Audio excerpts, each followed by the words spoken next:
I came here several times with my father when I was little, but stopped eating here as often after growing up. I hope the food here will be to your taste. Oh, don't worry. We haven't eaten at a hotel like this in a while. Paimon's getting excited already. In that case, I'll go order for us first. Please wait here a moment.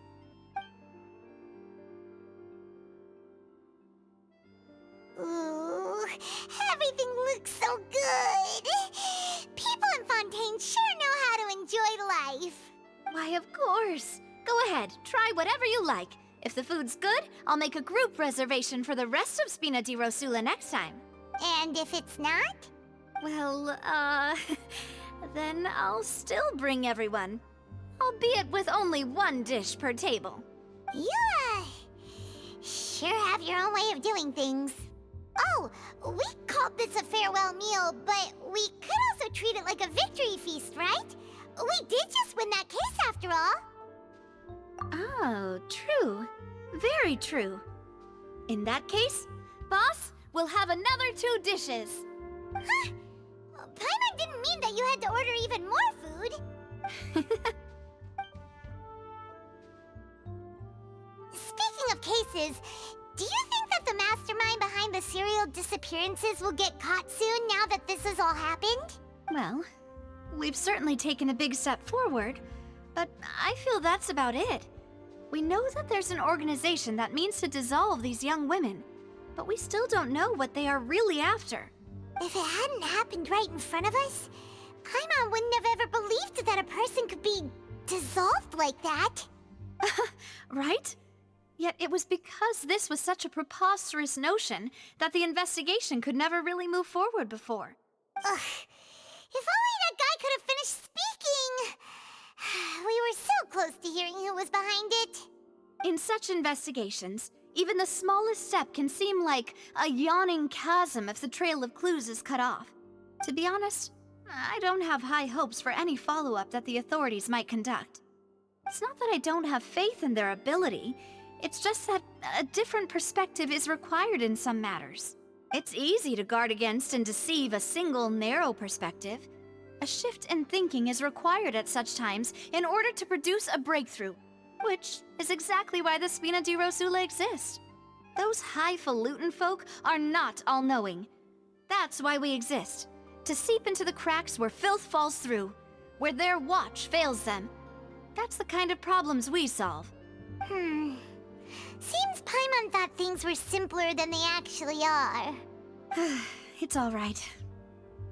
Well, this was supposed to be a farewell meal, so I doubt you have further interest in this business, right? Let's talk about something else. Like, what are your future plans? That's true. We didn't have a chance to speak to her after the trial ended. It didn't really seem like the right time or place to do it anyway. I see. So, your primary objective, which has been foiled so far, was to have a chat with the Hydro Archon. I've heard that there's a long line of people waiting to meet Lady Farina. I suspect you'll be waiting for quite a while, considering that you missed your chance today. Yeah, we've heard that she's super popular here in Fontaine, and that it'll be tough getting any of her time. Well, would you consider some more, unique ways? Perhaps even methods of, let's say, questionable legality? Guess that's Spina di Rosula's boss for you. Chock full of sketchy ideas. Well, what did you have in mind? Well, one way would be to infiltrate a performance troupe at the Opera House, only to abandon your act at the play's climax and ask to speak to her after the performance. I'm sure Lady Farina would be eager to see the ending, and would agree in order to finish watching the play, don't you think? Could you suggest something a little more practical? This plan seems pretty hard to pull off. We'd have to go learn how to act, and acting's really hard. All right, here's another. Find a way to conceal yourselves under her bed, then wake her up in the dead of night and demand answers. Don't let her go back to sleep until she answers all your questions. I can personally testify that this one works. When I'm sleepy, I'll do anything as long as I can finally get some sleep. That might work, but that's not really the problem. The problem is, we don't want to get ourselves arrested. Ah, valid point. I overlooked that part. I was just thinking about leveraging a person's desire for sleep. All right, no more joking around. Perhaps you could... Oh, I don't know. Cut the line when she's on a break. You did defeat her in court, clearing citizens of hers from false accusations. False accusations she had nearly upheld personally. I imagine that she feels quite ashamed about the whole thing. You mean that if we catch her while she's on a break, she might be too embarrassed to refuse? Oh, that does make some sense. Why don't we give it a try after this meal? You know, strike while the iron is hot and all. Huh? Paimon, did you drink my Fanta? Was this your drink? Sorry about that. Paimon wasn't really paying attention and the cup was right next to Paimon. Would you like to order another? No, it's fine. We're just about done here. Alright. Honestly, Paimon wouldn't recommend Fanta anyway. It tastes kind of salty and icky. Is that so? Huh. Well, in that case, we'll have to blacklist the Fanta here then. If we're all finished eating, then I'll go pay. Yeah, we're stuffed. Thanks for the treat, Navia.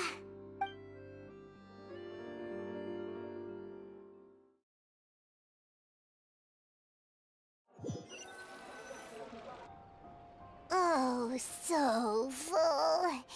Paimon can barely float anymore. Nah, that would be so... normal. You know, like you. Okay. As for expenses this month, we're left with... Hey, Navia! What are you doing over there? Oh, nothing. It was just a meal, you know? Nothing the Spina di Rosula can't cover. Let's get ready to try to meet the Hydro Archon again. Bye, Navia! So this is goodbye, huh? Well, if you do encounter any other trouble in Fontaine, you're always welcome to contact the Spina di Rosula. I'll give your requests the highest priority. In any case, I wish you smooth sailing. I'll see you again, partner. See ya!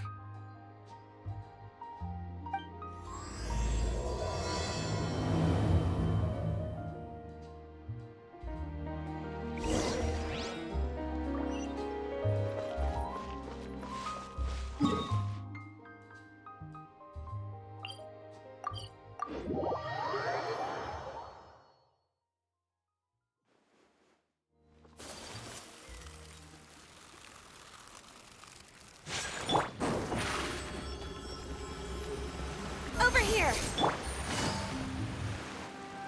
There aren't many people around anymore. Looks like that boat we took to Araneas might have been the last one. Vache. Looks like we're back here again. Huh? Traveler? Are you hearing voices again? Ugh. That's kinda spooky. Are you sure we don't want to come back in the morning? Vache? Vache. Hey, why are you still walking towards it? There might be something nasty in the water. Huh? Hang on. Paimon can kinda hear a voice. It's calling for Vache, right? Hey, Traveler? Stop walking! Come on, wake up!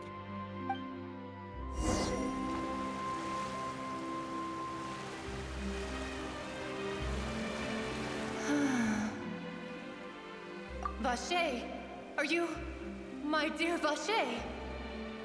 No, wait. You seem to be someone else. Do you know Vache? Do you know where my love is? Wait. Who am I? I'm very sorry. I fear I do not know. My memories feel like they have been washed away like a flood. So many fragments dissolved amidst the tide, never to be recovered. How much have I lost? How many things that I once held dear while on land have I since forgotten? Yes, that is what I was once. But now, I am but the consciousness of one who has lost their form. I do not know how I came to be like this either. I only vaguely remember being covered in light blue water, and then all grew dim. I also remember going to many places. I loved adventure, loved exploring places of peril. No matter where I went, Vacher would go with me. I knew how dearly he loved me, and I also loved him equally as much. But now, we can no longer go back. The pain of such parting, I never knew how heavy it could be. No, our reunion no longer has any meaning. There is no way for us to create any new memories. The thought of me gives him no succor. So let it lie forgotten beneath the waters. If you meet Vacher, tell him not to look for me. Tell him to move on. That is the only thing I still remember. Perhaps that is so. As I was submerged in the waters, losing consciousness, I saw Vacher above the surface. His eyes were filled with such sorrow, such longing. If only I could have comforted him, told him that I did not suffer. Indeed, I had felt a great warmth. Is that what you call it? Dissolving? If anything, I consider it a form of release. It was a state of neither fear nor frenzy, with only an endless peace, like the water's still surface. I could also liken it to being a thirsty person who drinks water for the first time, and only then sees how they have lived for so long in a world of endless want and anxiety. I think I hear your companion. It's time for you to go, I think. Farewell, then. I am glad that you were able to sense my presence. Remember, if you see Vacher, tell him not to seek me out any longer.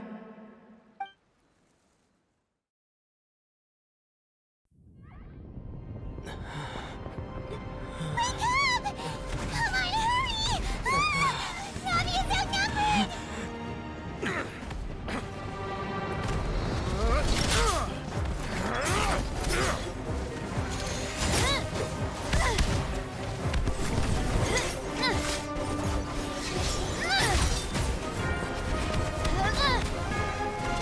Demoiselle, look out!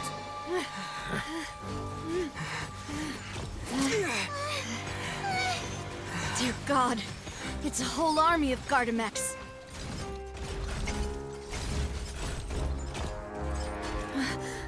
Chlorand?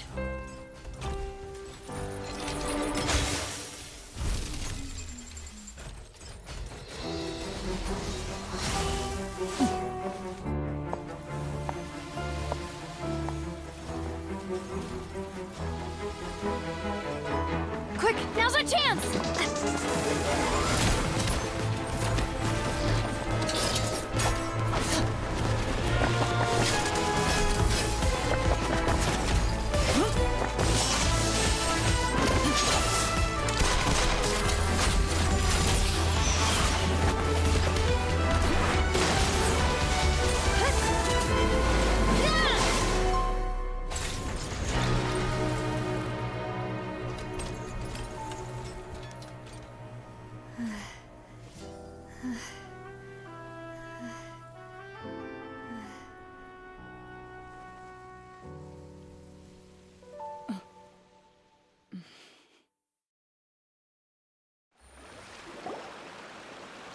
I should thank you for lending us your sword there, Chlorand. But before I do so, could you explain how you managed to show up here? I followed you. It seemed to me that danger has followed you more closely as of late.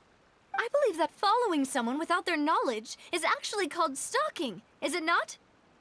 Mr. Callus's last wish was for me to ensure your safety, and I will not betray his trust. He would do the same, were he alive today. Do not speak of my father! Sorry, demoiselle. I was not strong enough. Thank you for your aid, Miss Clorand, but do keep an eye out for your manner of speech. I believe we all wish to avoid unnecessary emotional harm. Sorry, I did not consider your feelings. Whatever. What else do you know? How did you come to the conclusion that I'd be in grave danger? I doubt I know much more than you, but I believe that the mastermind behind the serial disappearances is very powerful. Your performance tonight will almost certainly attract their attention. I'm sure they've known about me. To be honest, I'm shocked it's taken them this long to act against me. And what about these Gardamex? I thought only those associated with the Maison Gardiennage could control them. None of these mecha have serial numbers. I was sure to check a moment ago. They are not the ones used by the authorities to enforce the law. I can only conclude that some powerful or wealthy party must have obtained them via illegal means, deploying them as a private force of sorts. What? Your point being that they're out of Spina di Rosula's league, then? Yes. Be careful, and do not act rashly. I will continue investigating no matter what. We will bring the truth to light. That's my father's true last wish. Regardless, thank you for your help today, Clorand. But if you get any ideas, tell me first. I don't much appreciate being followed. I do not think that they'll strike again anytime soon. So I shall stop following you. Good day, all.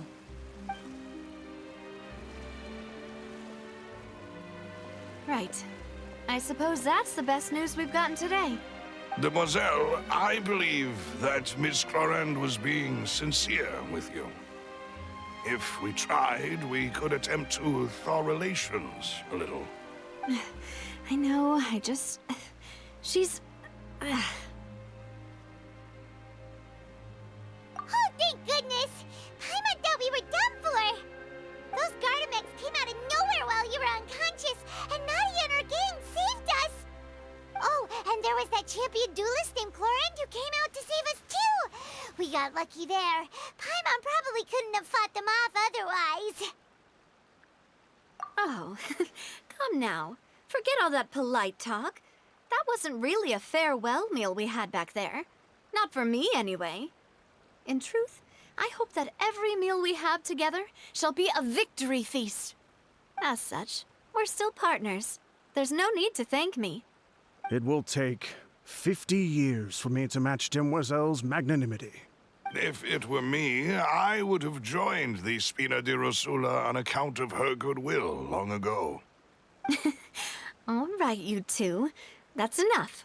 Actually, Navia, how did you know that we were in danger? You sure did show up in the nick of time. Well, to be honest, you're the one who tipped us off, Paimon. Huh? Really? Paimon contributed somehow? Ooh, Paimon's even more amazing than she thought! Yes, all thanks to you grabbing my drink by mistake. How did that help? After we parted ways, I was on the way back to one of our bases when I suddenly thought of what you said. That the Fanta tasted kind of salty and icky. Fanta only comes in sweet flavors, so how could it have tasted salty? The color of the drink, if I recall, had also been a bit off. So the Fanta had been spiked with water from the primordial sea? Yes, so if you hadn't drunk that cup for me... Spina di Rosula is preparing the grandest of awards for you as we speak for saving the boss. Huh. Really? I sent people to Hotel de Boer to investigate, but whoever did this left no trace at all. That's when I figured out that you might be in danger, and hurried here as quickly as I could. But why would they go after us too? All we did was defend Linny in court and help clear his name. Ugh, now we're caught up in this mess too, aren't we? Well, you did foil a plan that they were probably pretty proud of, and almost got their name in the process. Speaking of which, did anything strange happen when you drank the primordial seawater? Well, it can't be a coincidence that the Traveler fainted just now. He said that he heard that voice calling for Vache again. Oh, and this time Paimon heard it too, but it was real faint. Does this situation have to do with the primordial seawater then? Does that mean the primordial seawater raises someone's sensitivity to hydro when it's used on people who are not from Fontaine? That doesn't sound like too much of a bad thing, to be honest. New intel? While you were out cold? Well, let's hear it, shall we? Oh, that is important. Vache. That name doesn't ring a bell. I suppose he hasn't stepped forward as a witness in court lately. Since he saw that young woman dissolve, he was at least at the crime scene. But he never gave testimony or any information regarding people dissolving in the primordial seawater. Could he have been threatened? Yes, thank you. This is very important information indeed. We will continue to investigate. Oh, you mean you'll help us investigate? Well, you did say that our farewell meal didn't really count. That means we're still partners, right? And besides, we're in this now whether we like it or not. You're not gonna let those people who targeted us get off the hook so easily, are you, Traveler? Demoiselle, do try not to look quite so pleased. You are the face of Spina di Rosula, after all. You talk too much. Well, in that case, let's head back to one of our bases, shall we? I'll arrange accommodations for you. We also have some plans to go over, and hopefully we can deepen our bonds as partners. But we'll take that one step at a time, I guess. Don't worry, you two. With us around, our base is definitely secure.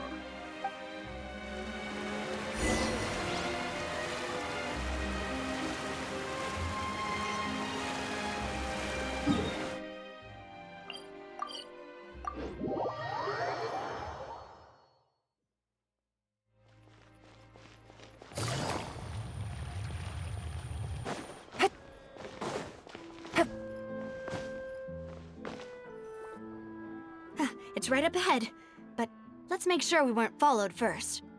I've been keeping watch, Demoiselle. I haven't spotted anyone suspicious thus far. Very good. But let's not let our guard down for now. I shall find rooms for our respected guests. Thank you, Malus. Now, let's continue, Traveler.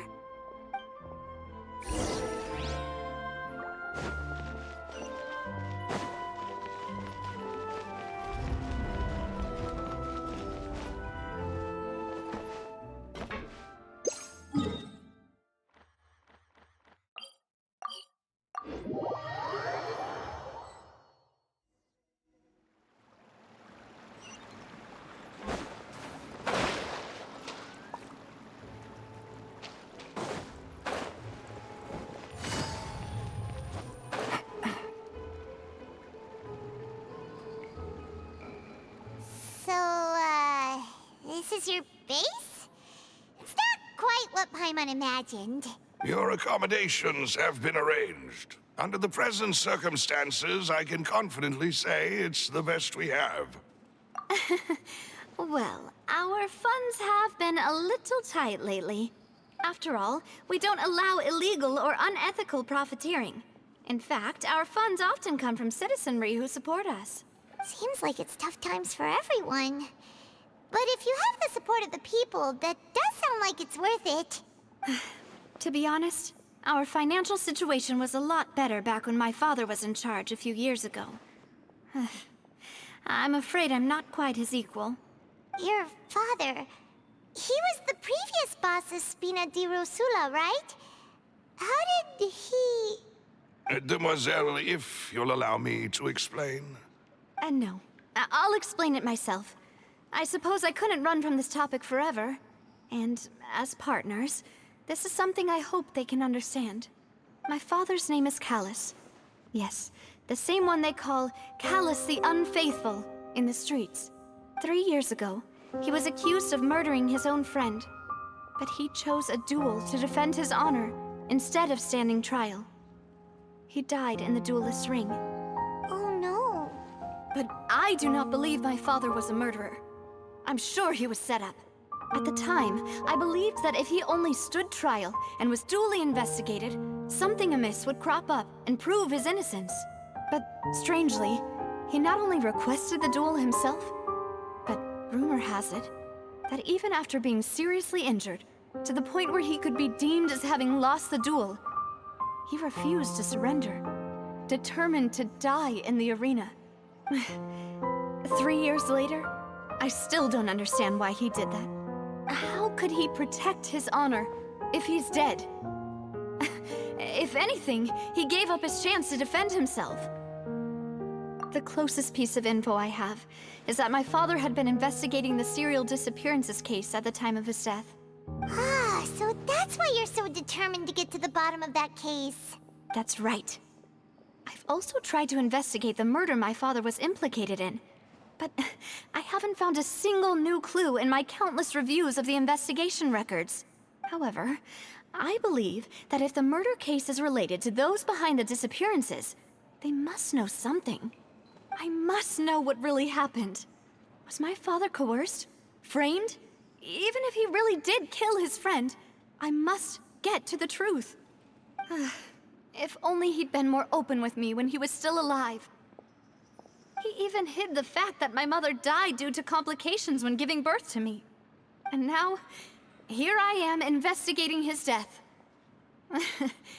You really are a handful, aren't you, Papa? Demoiselle, please, if there is anything I can do, anything at all.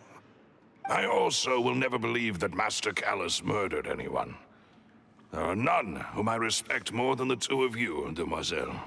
Master Callus did so much good in life, yet all it took was one murder case for him to be dubbed Callus the Unfaithful. Even our supporters decreased greatly due to that incident, hence our strained finances at present. Wait, if Callus was such a good man, wouldn't people at least be a little suspicious when he was accused? No. Perhaps people just revel in that kind of drama. It's not something exclusive to people from Fontaine, really. Everyone's like that. People love watching the evil turn over a new leaf, but they also enjoy watching good people fall into an abyss from one slip-up just as much. But how could... never mind. If Callus was really falsely accused, we have to find the truth. He didn't deserve to have that happen to him. There is one other thing. Master Callus's opponent in the duel was Ms. Clorand. Oh, her? Well, then, isn't that as good as saying that she was the one who killed him? Yeah, that's not the sort of thing that you can just let go and move on from. Ms. Clorand has always placed great emphasis on the honorable nature of the duel. If her opponent doesn't yield, she will not stop either. She knew Master Callus beforehand and greatly respected him, but seeing how he was resolute in the arena, there was only ever one choice she could have made. It's not that I don't understand her at all, but I just can't deal with this yet. Don't worry, Navia. Paimon knows how you feel. You don't have to force yourself to do that. Afterward, Ms. Clorand told us that at the start of the duel, Master Callus requested that she ensure Demoiselle Navia's safety. Yes, that is our understanding as well. Oh, Papa. What madness drove you to ask the person who killed you to take care of me? All right, anyway, that's the information I wanted to share with you. Even if it did sound like I was just complaining towards the end. Thanks. You two should go and rest. This was quite a day after all. Yeah, Paimon's feet. Please, relax and get some sleep. We will ensure you rest soundly.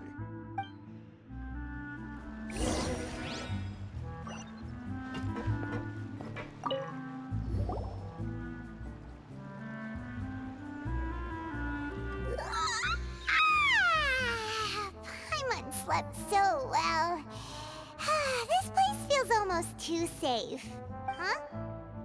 Navia? Where did the other two go? I sent them back to Poisson. It's Spina de Rosula's place of origin, and where we have our headquarters. There's not much for them to do here at the moment. Paimon gets the feeling that you're just trying to get them off your back. But never mind that. When did you get back? Were you waiting here the whole time? No, I just returned after going out for a while. I did some investigating yesterday regarding the name Vacher. Wait, so you didn't sleep at all? How could I after having such critical new evidence appear? Guess Paimon wasn't speaking for everyone just now, huh? Unfortunately, this name seems to have been wiped from existence. It doesn't seem to have a match anywhere. I suspect that those behind this have already taken steps to hinder an investigation from this angle. But that does prove that this Vacher person is a key witness in the incident. Does that mean we're too late, though? No. There is one ray of hope. One place in Fontaine that they would find almost impossible to threaten, no matter how much they wanted to. And that is the archives kept by Chief Justice Neuvillette. A place where detailed files on all the cases in recent years are kept. If the Oceanette you met is one of the young women who went missing recently, we should be able to find some related information there. So Neuvillette maintains an archive of case files? Whew. Guess that's the hard-working Chief Justice for you. In that case, let's go talk to him, shall we? Aren't you coming along, Navia? Did you get tired? No, it's nothing. Let's go see the Honorable Chief Justice.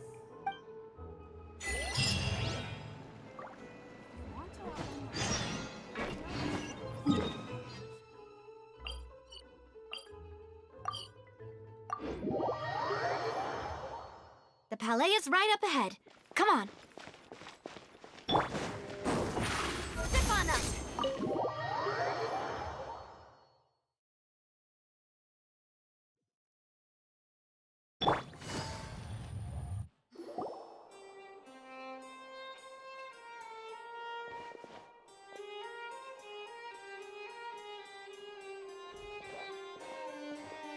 Halt! Please state your business here. The Chief Justice is presently occupied with official matters. Huh. This place does look pretty heavily guarded. Guess that proves that Neuvillette's files are really secure. Hey, don't you recognize us? Huh? Who are you? Just to be clear, I don't care who you are or who you might be related to. Our rules make no exceptions. See? They've got great discipline, too. Yep. Paimon can tell. If you're here just to crack jokes, I can point you towards the exit. Unlike some, we're busy, so please leave if you don't have a reason to be here. No. What I meant to say is, shouldn't you remember us from a few days ago? We were at the trial of the great magician Linny. Oh, yes, I remember. I read about it in the Steambird. You must be Linny's attorneys. It's all coming back to me now. We're here today to report and archive some information on a follow-up case. Huh. Is that even a thing? Of course. Don't worry. We're here on official business. You can trust us. All right then, I'll let you through. The Chief Justice is just inside. Thanks so much.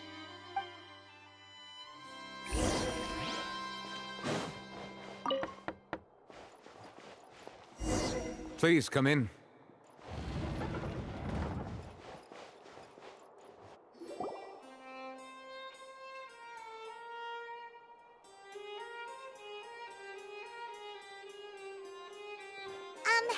Sorry to barge in, Monsieur Neuvillette.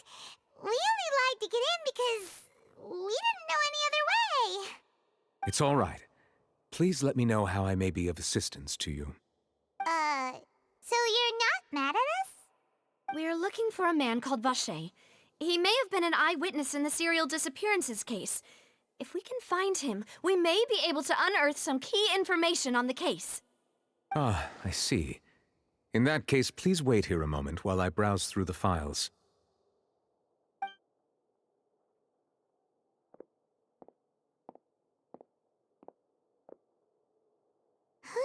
that Neuvillette would be so easy to talk to.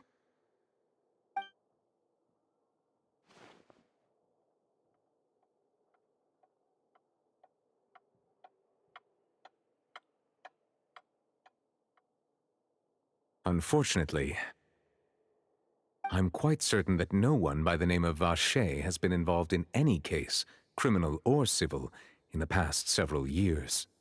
There are no records of him either in the files or in my memory.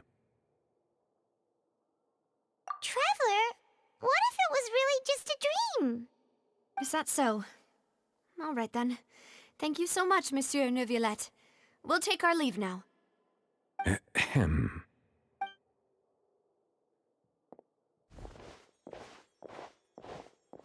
Miss Navia, I can understand how you feel. Your father, Callus, was a truly exceptional man. We deeply regret his passing. And what are you trying to say, Monsieur Neuvillette? Are you trying to console me? Extend your sympathy? Or just express some tendril of regret? No. You are not trying to do any of that. I can hear it in your voice.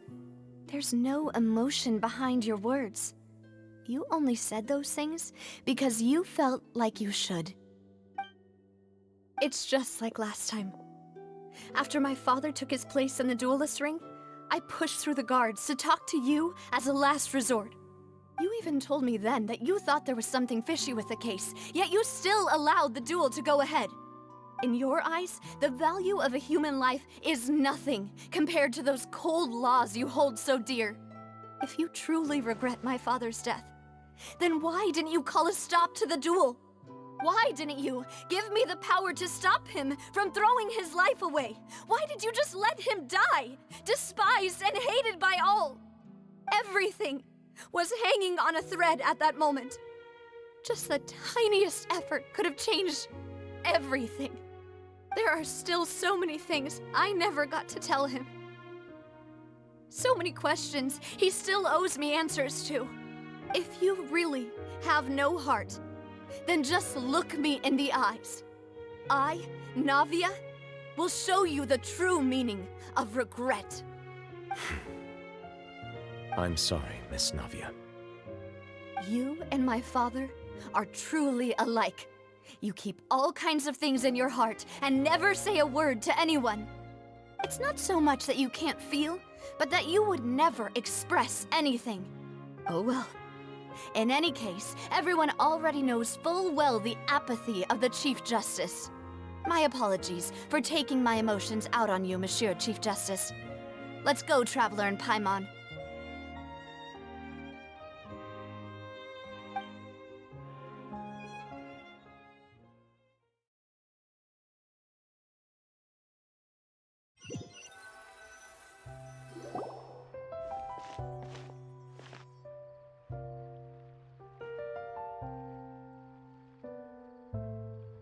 Navia, are you okay?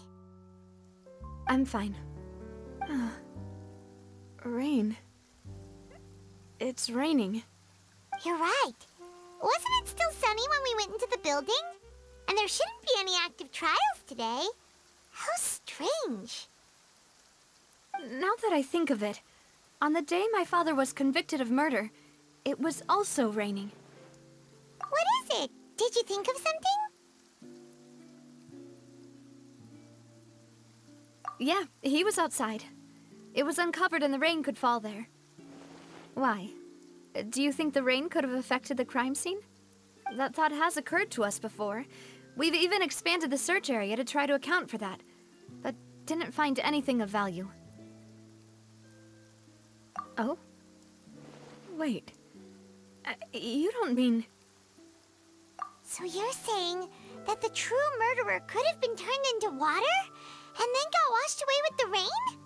Yeah. And if that's what had happened, then no one would have believed your dad, even if he explained what he saw to the authorities. I really think I found a true genius for a partner. You're completely right. How did I not connect the dots earlier? All right, let's go to Poisson. With this new lead in mind, we'll get to the bottom of my father's case for sure. Yeah, progress for sure this time! Do you want to go with me now? Or do you want to head over by yourself later?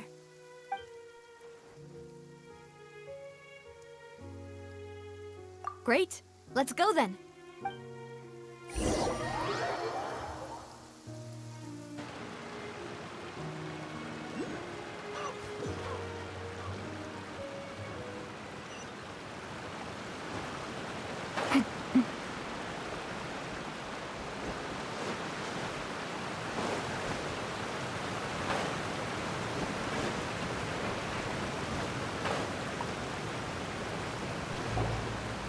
Whoa! What a huge ship! Why would a ship be anchored at a place like this? There's no need to be so surprised. While it may look like a ship, it's actually Spina di Rosula's headquarters. My father was the one who asked for it to be built like this. Perhaps our taste in exterior design is the only thing we occasionally had in common. A gigantic and glamorous ship embodies discovery, opportunity, ambition, and conquest. It symbolizes Spina di Rosula's bright and limitless future. And Paimon thought you were bluffing when you said Spina di Rosula had a glorious past. Paimon was confused why a group with such a history would live in the sewers. But now that Paimon has seen this ship for herself, she's been convinced. Well, Poisson is where Spina di Rosula began, after all. It's our main base, our home.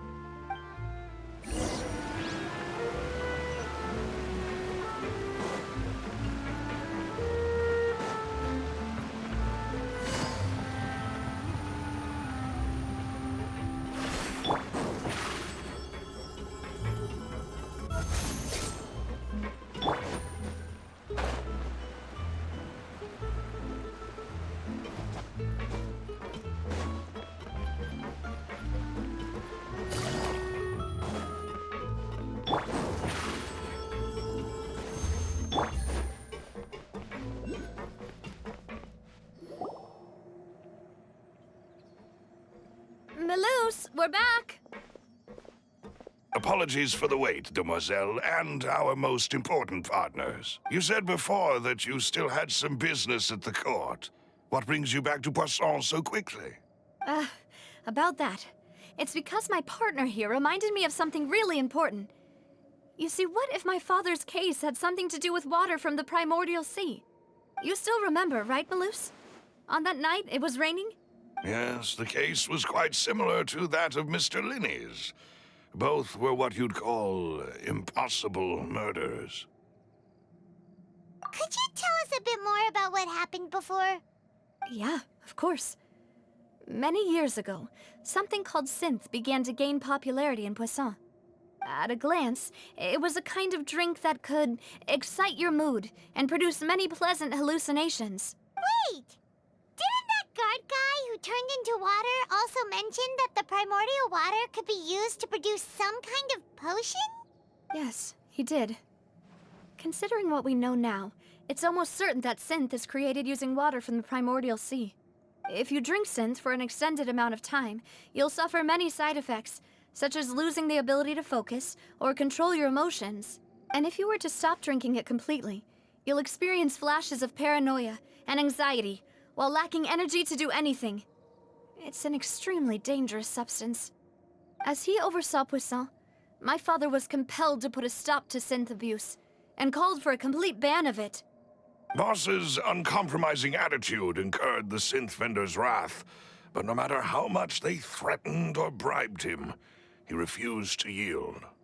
Not only that, Boss became determined to find the mastermind behind the synth operation and put an end to the problem once and for all. Yes, but the enemy was very cunning. So he could never get anything out of the dealers, all of whom only sold the stuff and weren't privy to the rest of the operation. Recognizing that, my father decided to contact the dealers in secret and cultivate personal relationships with them. Finally, he was able to convince someone to become his informant. The man's name was Jacques. He felt greatly ashamed about his work after seeing many families destroyed by synth abuse. That night, my father hosted a banquet at his countryside estate. He planned to meet up and exchange information with Jacques over some food. But then, we heard 2 gunshots from the courtyard. We raced to the scene and found my father, still holding a gun, and Jacques, who was already dead on the ground. Huh? How did that happen? Aren't they on the same side? Sounds just like Lenny's case, doesn't it? In both cases, the culprit seemed obvious, but neither appeared to have any motive at all. Looking back on it, though, I now believe the most important clue was something we all overlooked at the time. There were pieces of clothing left at the scene. Precisely. It's all thanks to you that I made the connection now. Back then, we all just thought they were some costumes that Jacques used to disguise himself at the banquet. But, considering it now, it's almost certain that they belong to a third person at the scene. With one extra person, we'll also need to reconsider why the 2 shots were fired.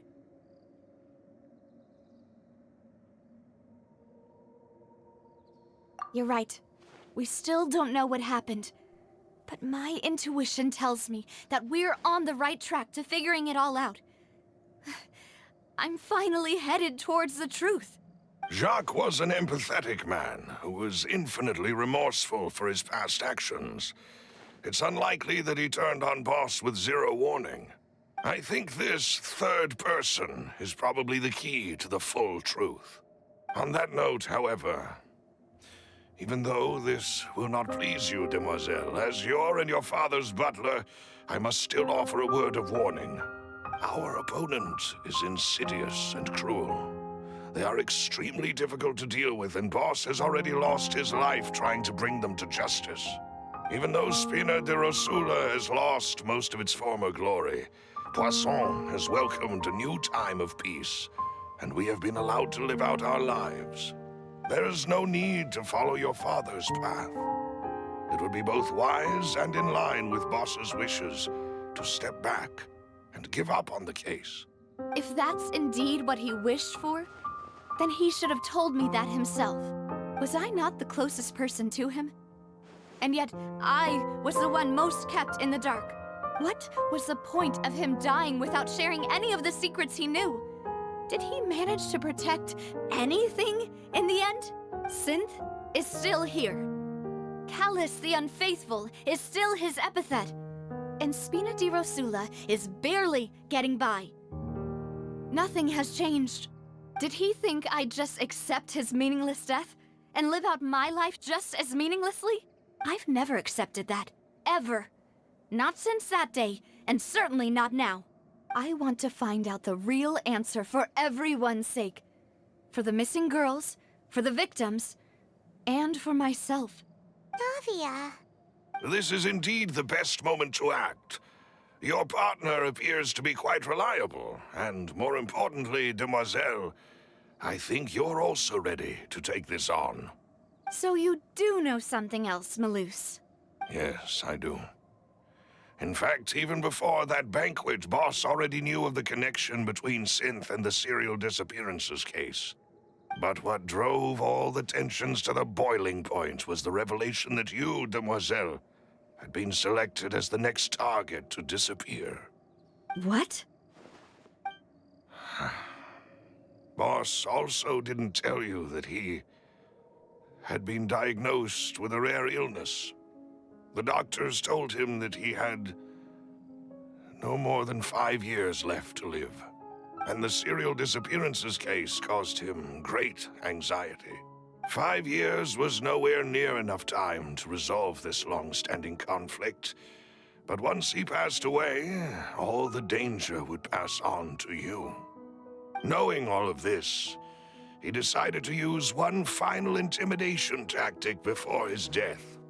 He claimed to have already gotten his hands on some key incriminating evidence for the other side, and even told some members of Spina di Rosula about the details.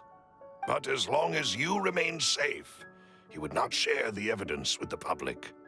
If something were to happen to you, then he and all those he told would immediately expose all they knew about Synth and the disappeared victims. Right, so nobody would be able to get off scot-free. As we've seen, Boss's tactic has worked.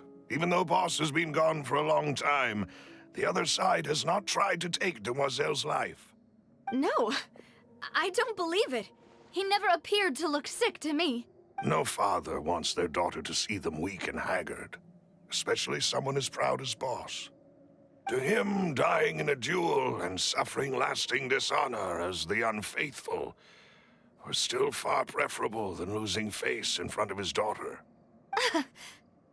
So he chose to die in silence, so that he could protect me. I'm afraid you're not understanding this correctly, demoiselle. What Boss wanted to hand to you was not a parasol, but a sword. If Boss's spirit could hear you telling me that you want to find the answer for the sake of everyone involved, I'm sure he'd be extremely proud. That fool. Couldn't he have just given it to me straight? No. He might have set up everything precisely because he never thought I'd be able to understand him. Is that the amount of confidence he had in me? And what if I was never able to make it to where I am now? Yeah. I suppose that's true. With the way he'd set things up, if I had wanted, I could have just lived out my life without a care in the world. But thankfully, he rarely talked to me about complex matters, and thus understood little of me as a person. In this case, he really didn't need to give me an easy way out. Malus, what was the key evidence that he shared with you? It's the location where synth is produced. Essentially, it's the enemy's headquarters. When he was threatening the enemy, Boss didn't share the specifics of the incriminating evidence he found. But if you want to use it against the enemy, you'll still have to take several things into consideration. Why? If we know where the place is, can't we just go storming in? You mustn't forget that we're fighting against a mysterious and dangerous organization that's been in operation for decades. There's no telling what might be lying in wait at their headquarters. We also have no idea what kind of evidence we may be able to find inside, nor what people we may be able to capture. But a single visit to their headquarters would be tantamount to a formal declaration of war. The worst case would be that we leave empty-handed, but also open ourselves up to full retaliation. Then, in that case, why not work with the Fontaine authorities? Well, you saw one of them dissolve during Mr. Linney's case. We have no idea just how thoroughly they may have been infiltrated. Huh. That's true. Seems my father really had no choice. But things are different now. It should be a lot easier to prove the other side's guilt, now that we've connected Synth with the disappearances case. You sound like you've put a lot of thought into this, Malus. I am the butler, after all. I live but to serve the boss and Demoiselle's will. I've always been willing to take on any kind of risk for your sake. But considering my relative lack of ability, I've spent my time keeping secrets, performing basic investigations, and waiting for the right time to come. Thank you for all of that, Malus. Have you discovered anything new in the past few years? Let me think. One conclusion I came to was that the enemy must be quite familiar with Spina di Rosula, or at least have an informant planted here. When I announced orders to the organization's members on Demoiselle's behalf, I used to deliberately keep a few people in the dark and observe the reactions of the synth vendors. If the vendors didn't change their plans, then the individuals informed of our orders must be innocent. If the vendors packed up and fled, however, then someone must have given them the news. After several rounds of testing and investigative tracing, I've narrowed the suspect list down to 3 people. The first is Florent, Spina di Rosula's senior advisor. Huh? Florent? Yes, surprising, isn't it? He was one of the people Boss trusted the most, which also means that he was someone who understood Boss really well. Thanks to his position within Boss's innermost circle, he always knew our upcoming plans and could thus avoid capture this whole time. There's someone else like him too. Marcel, the head of Confrérie of Cabrières. Uncle Marcel. It's a guild in Poisson. A boss helped it to grow to its current size and prominence. In the beginning, they were only reselling some daily goods, but now they're one of the richest guilds around, with a lot of business connections in the city. So, they're like a sister organization of Spina di Rosula? Yes, you can say that. When we were fighting against the synth dealers, they provided us with plenty of support. It's a bit difficult to imagine someone using their own money to hunt down themselves. The final suspect is Thierry, the man responsible for coordinating information between Spina di Rosula and the guards. Although the guards mostly leave us to our own devices, there are still many activities we have to report to the local authorities. Since Thierry is always in the know about our current activities, he could theoretically always plan one step ahead. I see. These are all people who I communicate with quite regularly. To think that the enemy we've been fighting against has been right next to me all along, among those I trust the most. It's almost too hard to believe. If you want to investigate them, please take every precaution to not alert the quarry. Judging from our experience, the enemy is extremely cautious. Of course. And thank you, Malus. You've provided us with a lot of great information. You're too kind, my lady. I'm just doing my duty. And before I forget, proving Boss's innocence would also mean clearing him of blame in Jacques' death. After that incident, Jacques' wife and daughter were taken into the Spina's care. They still live in Poisson today. If it might help, you could also pay them a visit. I can make the necessary arrangements. Oh, thank you so much, Malus. You really are the best. A new case awaits, my dear partner. I hope we can work together to uncover the truth and end this case once and for all.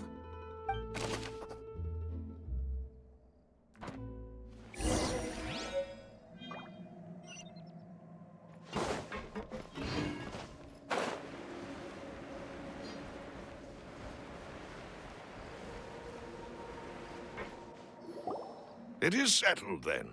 Please excuse me, and enjoy your conversation at your leisure. Thank you for arranging everything for us, Malus. Excuse me, miss. Do you need anything from us? Oh, Hey, Navia's all quiet. This isn't like her at all. I'm sorry that I only came to visit after all this time. After what happened, I didn't know how I was supposed to face the two of you. Ah, if it's about that, there's no need to apologize. After my husband died, Spina di Rosula sent us a lot of mora and support.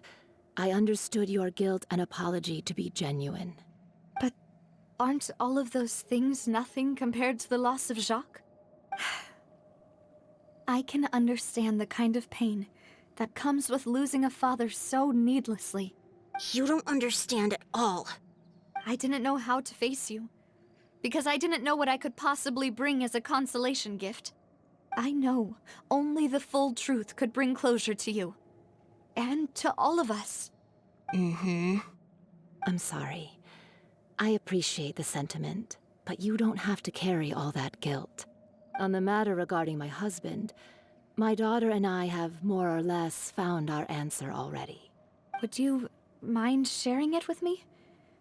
I really can't believe that my father could ever bring himself to shoot Jacques. I always knew that my husband's money was earned through others' suffering. He told me countless times that if he could turn back the clock, he would never go into the synth business again. He had many regrets, and felt that he took the idea of providing for his family too literally. For the longest time, he thought mora was everything.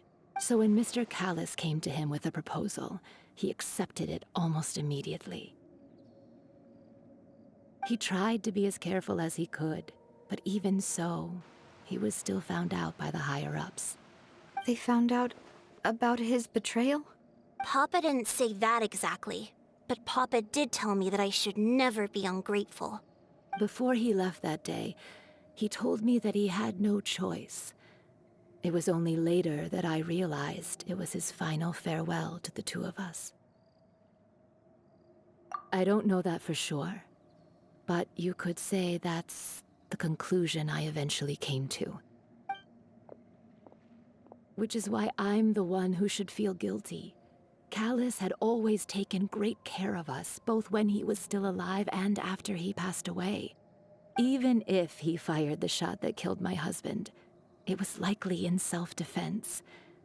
It is impossible for me to hate him for what he had done. But Mama, why is Papa still the bad guy if he did the right thing? Papa always wanted to be a good man, so why did he have to do a bad thing in the end? Well, things aren't always as they seem. You still feel like your papa was a good man, right? Yeah, Papa was a really good man. The best in the whole world. Then you should hold on to that. If a good man had to do a bad thing, then he must have had his reasons, regardless of whether he left you a parasol or a sword. He must have done so to give you a better life. Oh. Thank you for everything you've told me. I will definitely find the truth. The current state of things is not something I'm willing to just sit back and accept. Thank you. I'm very grateful to hear this from you. Even though your personality is quite different from your father's, your determination when you speak is really similar. You really think so? That's the first time anyone said that to me.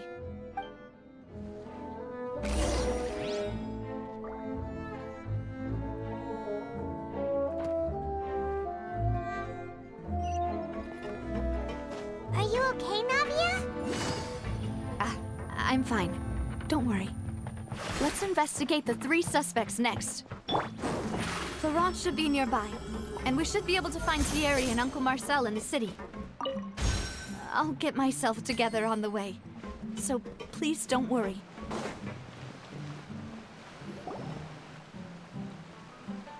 Greetings, boss. How may I be of assistance today? I'm sure you've heard about what happened at the Opera House.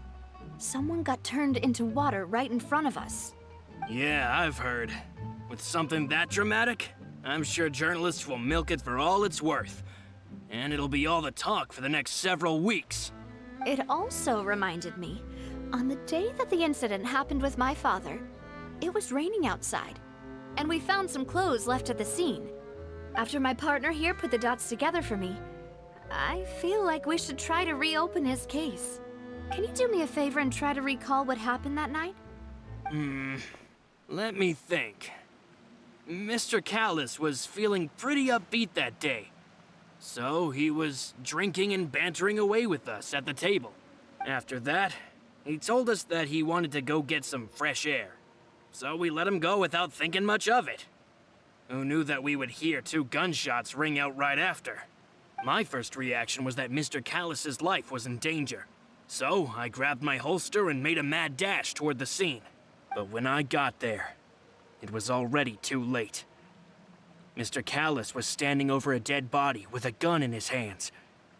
All we could do was look back and forth at each other, not knowing what to say. So you also remember 2 gunshots then? Indeed.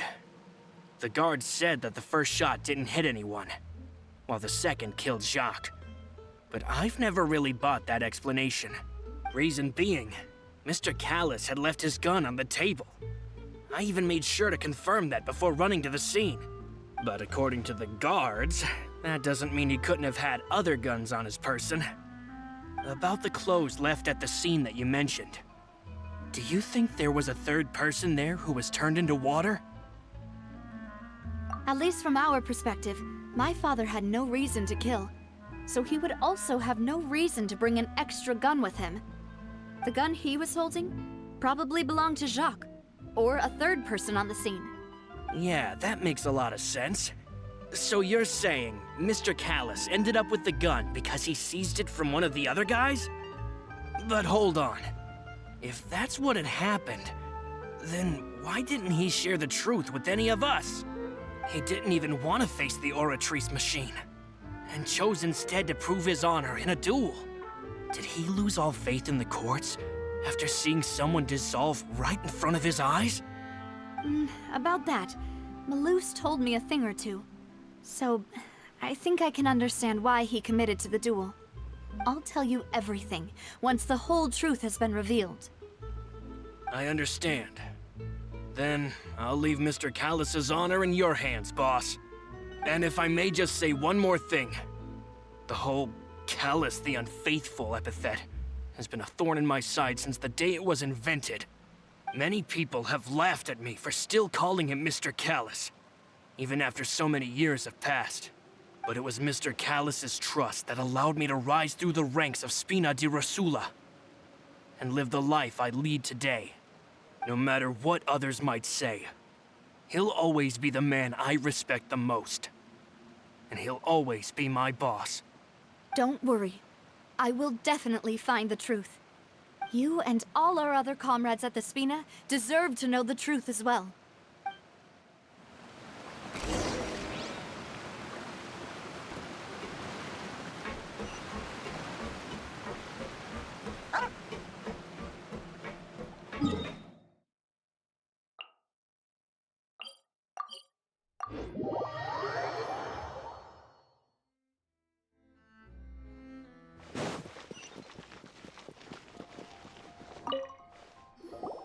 Hey, Thierry!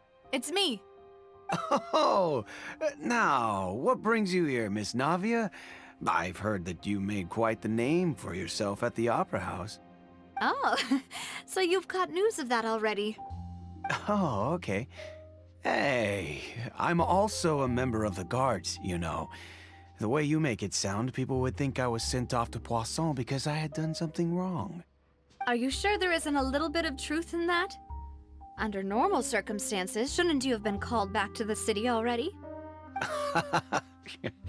I mean, where I work is really up to me. Let's just say I enjoy the ambiance of Poisson. Callus did a fantastic job running the town, building Spina di Rosula from the ground up and clearing many obstructions in my way. It would be next to impossible for me to find a similarly easy but high-paying job in the city. Anyway, enough chit-chat. Are these two friends of yours? You, here for some formal business? Yes. These two are my partners. What happened at the Opera House made us realize that Linny's case and my father's may be related. We're trying to reinvestigate the details of my father's old case. Ah, I get it. You think there might be more to the case now that we know people can be dissolved into water, right? I was also flabbergasted when I first heard of it. If you want to go through the original files from your father's case, I can help you look for them. That'd be much appreciated. Thank you. Actually, I have another question. Do you have the authority to dispatch Gardamex? Of course. Without them, I couldn't possibly handle Poisson on my own. Why do you ask? We definitely can't use them to forcefully get more evidence for your father's case. Well, you see, just recently, we were attacked by a horde of unnumbered Gardamex in the city.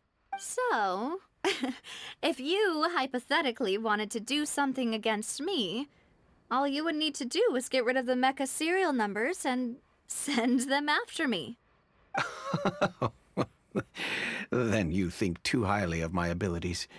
Dispatching mecha is very different from controlling them.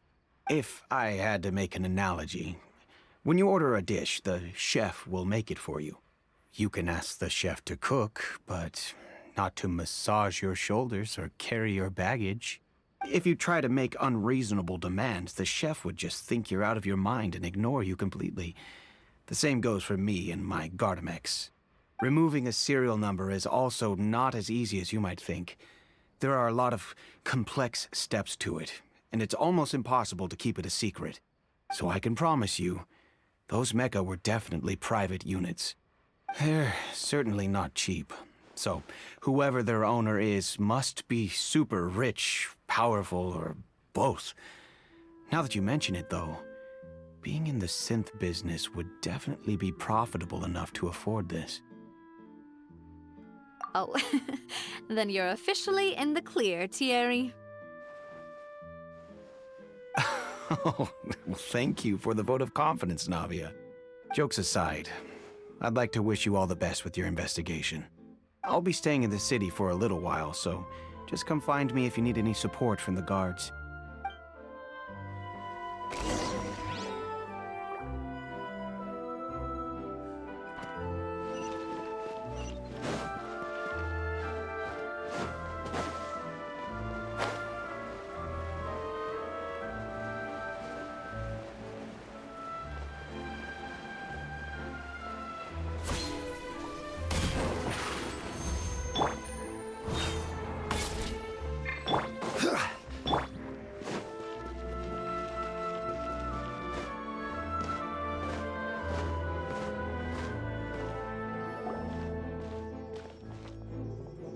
Hello. How may I help you? I'm here to see Marcel. Could you please let him know? You can just say Navia's looking for him. Sure. I will let him know right away.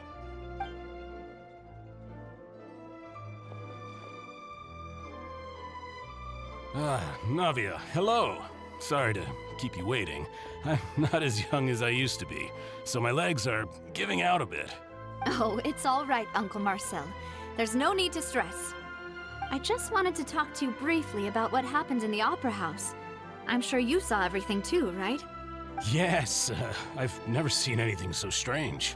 Oh, you were at the Opera House too? That's right. I went there with Navia to see the magic show. Who knew it would turn into a whole murder mystery? I also witnessed your marvelous sleuthing work. Quite impressive. To beat the Hydro Archon at her own game on her own turf, I can already imagine everyone in Fontaine discussing your exploits over a few glasses of wine. Oh, Paimon doesn't want to become the talk of drunkards. Apologies. It's just how Fontaine is as a nation. Everyone loves drama and theatrics. Uncle Marcel, you've also noticed that other thing, right? The fact that humans can dissolve in water? Yes, I was reminded of your father's case right away. Is that what you're investigating now? Exactly. I still don't have much solid proof, but I can sense that the other side has already begun to act.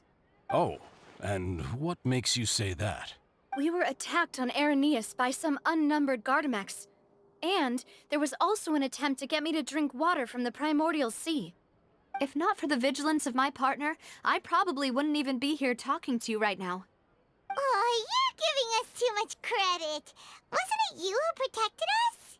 Alas, it seems things are heating up again. The peace that Callus sought so dearly will soon become a thing of the past. But rest assured, Navia, Poisson will always remain a safe haven for you. If you're scared, you can always return there.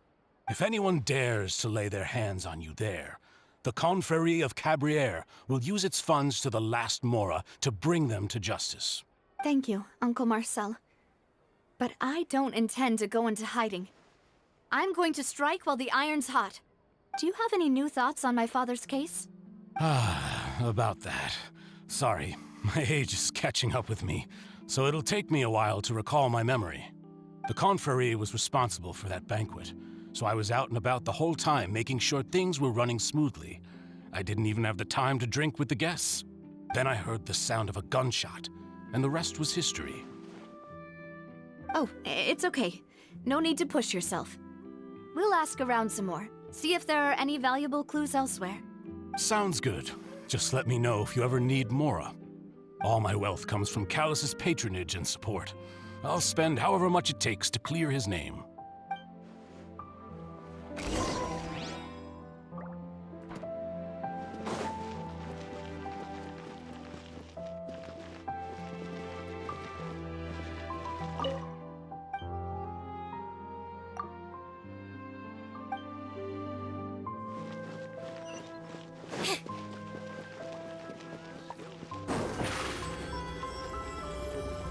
Over here!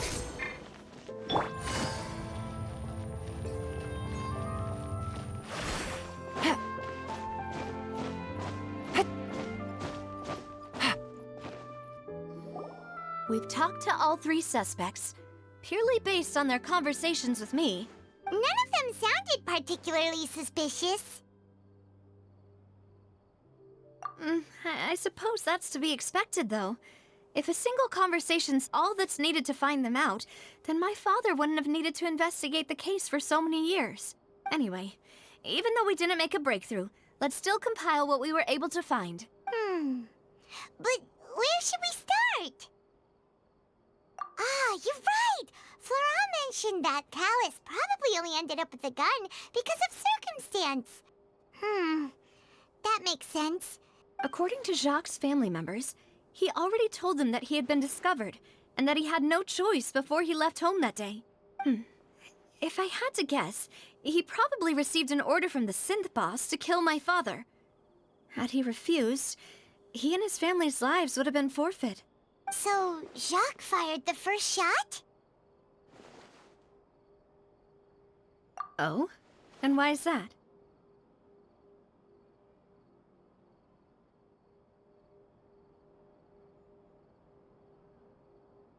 Ooh, that's a good point. Jacques probably already knew that he was just being used as a tool for murder. And once he had completed his mission, he'd be of no more use to his boss.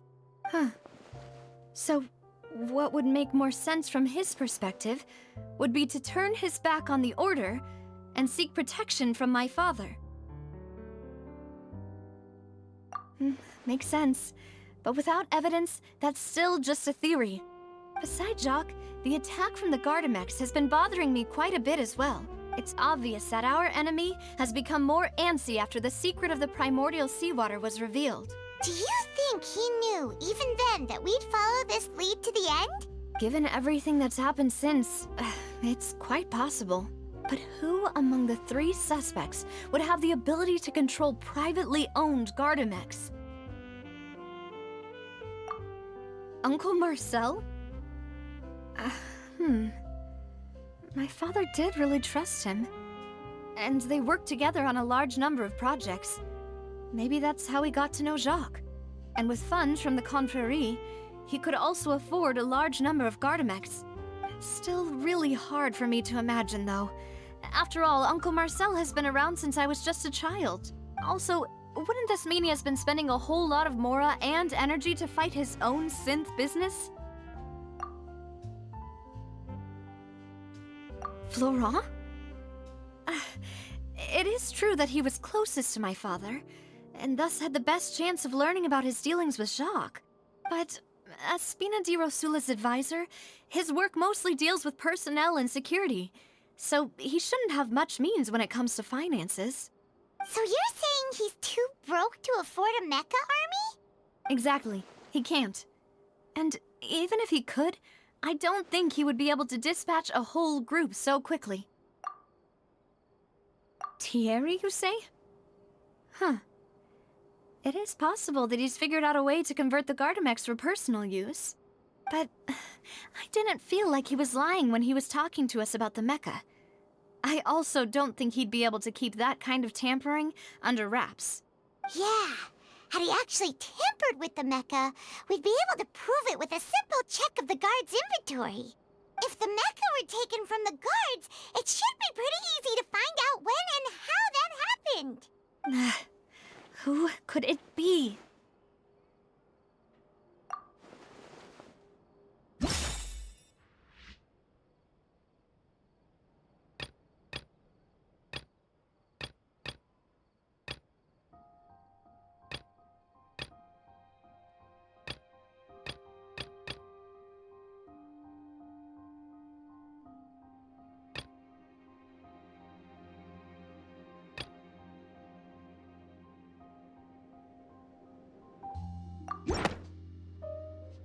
You know, if you think everything through, Uncle Marcel is indeed the most suspicious of them all. Could we be missing other suspects? Malus didn't know about the people turning into water thing when he narrowed it down to these three, did he? Malus has always been very reliable, and his judgment of others' trustworthiness has been fair and well considered. When he laid out his case for the three, the rationale he gave me made a lot of sense as well. The suspect is knowledgeable about the Spina's internal affairs, has the means to dispatch Mecha to assassinate us, and possesses significant intellect and foresight.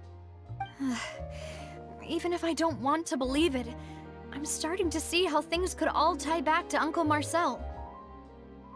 Well, we still have another trump card on top of all the theorizing and speculating.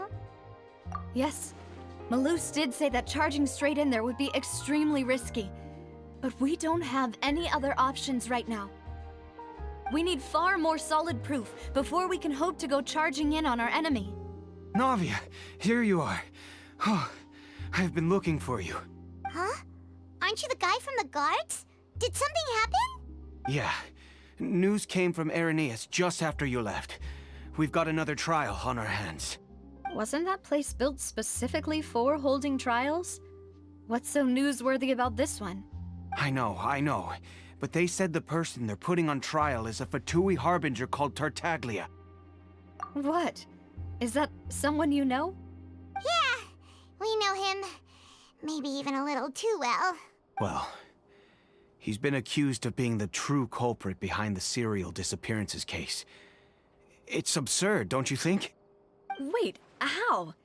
None of our investigations have had anything to do with him. That's what I thought was strange about it, so I came to tell you the news right away. If the charge against him stands, then it'll be next to impossible to get the guards to support any of our planned investigations. Right, because they'll think they've already found the culprit. Yeah, and it'll be a lot harder then to clear Mr. Callus's name. I understand. Well, partner, what do you think we should do? We still haven't found any conclusive evidence. Huh? Split up? What do you mean? Just as expected of my partner. Since this is a trial about the serial disappearances case, the culprit's attention will be focused on Irenaeus, leaving his home base wide open. You're right. This is our best opportunity. All right then, let's do this. I'll stall them at the Opera House and charge Marcel as the true culprit. I won't have any chance of making that charge stick, though, unless we find more evidence. It'll be up to you to make it back in time and hand the decisive evidence to me. We'll help you, just like you helped us in Linny's trial. Demoiselle, please allow us to accompany you. I'm ready. Ah, Malus, Silver, when did you two get here?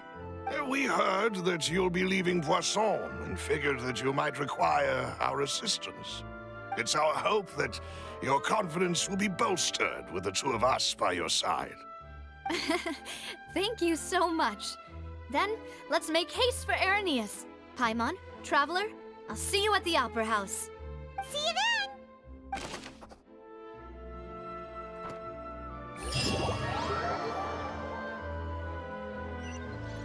Now that Navia has set out for Irenaeus, we should also get going. The location has already been marked on the map, so let's head over. Huh. According to Malus's info, the synth production base is underwater. Let's go and try to find the entrance.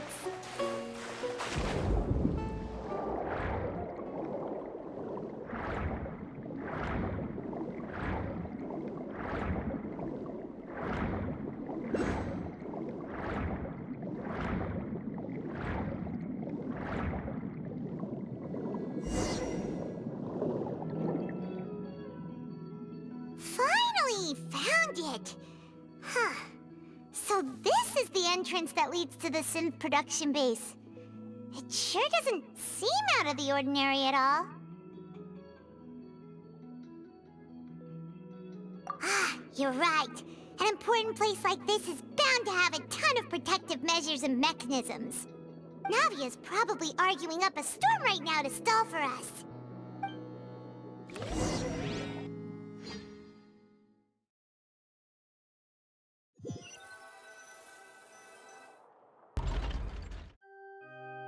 It would appear that I must repeat my question again, Mr. Tartaglia.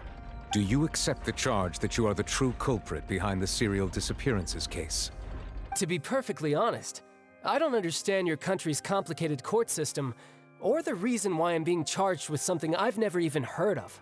However, I did hear that people who have been charged can choose to participate in a duel to clear their name. Is that right? In which case, as long as I accept the charge, I can have an all-out fight with that champion duelist Clorend, right? I've got to admit, that's one of the most enticing offers I've ever received. When I privately sparred with her last time, she was obviously holding back. Real disappointing. Hey! Don't you understand? You're currently the prime suspect for a major case. This isn't the place for you to be looking for fights. Oh? Sounds like the Hydro Archon wants to lecture me on the ways of the Opera House. Then why don't you duel me too? I'm the kind of student that learns best in the heat of battle. No. That's not what I meant. Alas, it would appear that communication with the defendant is going poorly, and we have made very little progress. In that case, let me explain everything from the very beginning again. The goal of this trial is to determine the culprit behind the serial disappearances case. That case had nothing to do with him! You've got the wrong man! Huh? What's going on? Why is she interjecting again? I told you it couldn't be one of the Fatui Harbingers.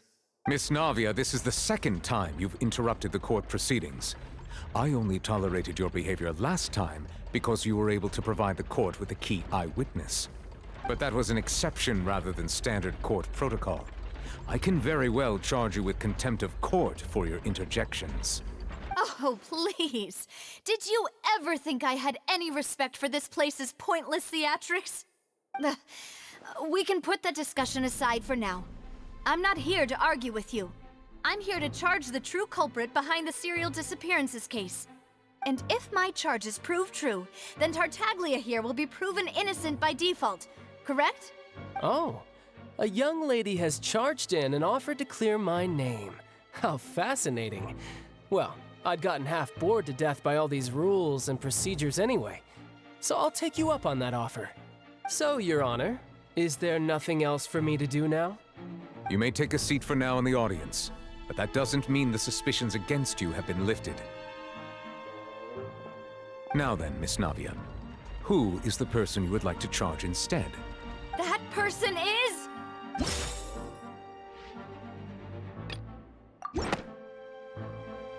Marcel, the head of Confrérie of Cabrières! Huh? What confrérie? Never heard of them in my life. I've heard of them, but weren't they Spina di Rosula's sister organization? Oh, is this going to be a friends to enemies type situation? Please let me remind you, Miss Navia, that charging someone is an incredibly serious matter.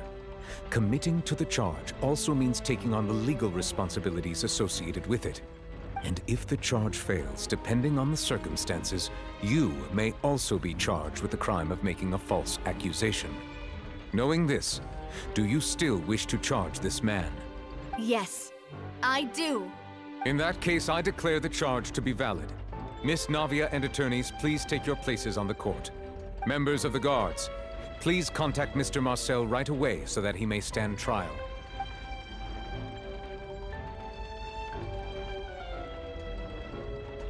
Mr. Marcel, you will not require an attorney. Is that correct? Apologies. It all just happened so quickly. I still haven't figured out what's going on. I think an attorney won't be necessary. This is probably just a misunderstanding between me and Navia. Very well. In that case, since both sides have now arrived, Miss Navia, please present your charges. I would like to take everyone back to 3 years ago, to the case of Callus the Unfaithful. Only through elucidating what really happened in that case can we connect all the dots for the serial disappearances case. Navia, do you really think that I was the one who killed your father? Come on, why would I do that? Callus was my benefactor, and remember both you and I only ran to the scene when we heard the sound of a gun. If that's enough to make me a suspect, wouldn't that make everyone at that banquet a suspect as well? I think there's no point in getting into the specifics right now. The audience doesn't even have the big picture yet. Even I'm struggling to remember some details of that case. Exactly correct, Your Honor. I must refresh everyone's memory about that case before I can explain my charge and reasoning. I see. In which case, I will recount the findings about that case as originally recorded by Maison Gardiennage. On the day of the murder, Spina di Rosula hosted a large banquet in a countryside estate owned by the Confrérie of Cabrières. During the banquet, all attending guests heard 2 gunshots from the courtyard. When the guests arrived at the scene, they found the primary suspect, Callus, holding a gun, while his acquaintance, Jacques, lay dead from a gunshot wound. The guards' investigation did not recover any other firearms from the scene. As a result, they concluded that the suspect's first shot must have missed, while the second must have taken Jacques' life. The suspect did not dispute this conclusion, and also declined to defend himself in court. Instead, he chose to prove his innocence through a duel. Callus was defeated by champion duelist Clarand in the ensuing duel, and soon succumbed to the injuries. These are the known facts about the case.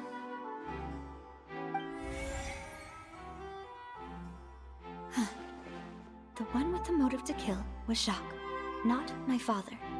And even so, Jacques still had no reason to pull the trigger. In truth, the third person shot Jacques first, and was shot in turn by my father when my father seized the gun from him. After that, the true culprit turned the third person into water, erasing all traces of him from the scene. Thank you for the summary, Your Honor. Of course, the guard's conclusion appeared quite sensible to us at the time. However, we should revisit the case now that we've gained new information about the abilities of water from the primordial sea.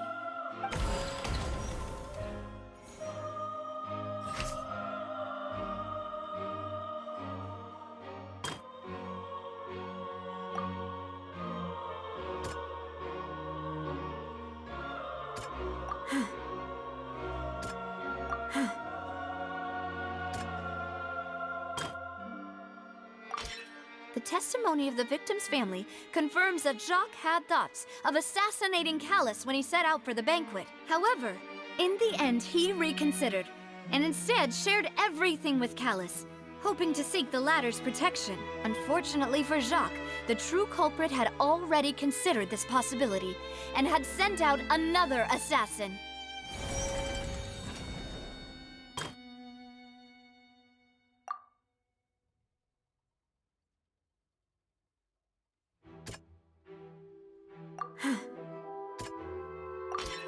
This assassin first shot Jacques, then turned to shoot Callus, only for Callus to wrestle the gun from him and kill him instead.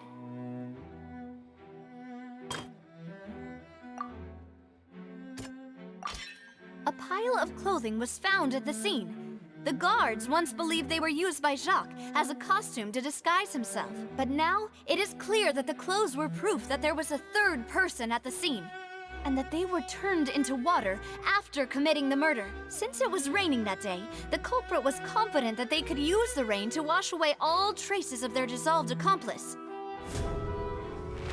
Realizing this, the true culprit caused the hired assassin to dissolve into water, leading everyone to believe Callus was responsible for Jacques' murder. This is the true version of events.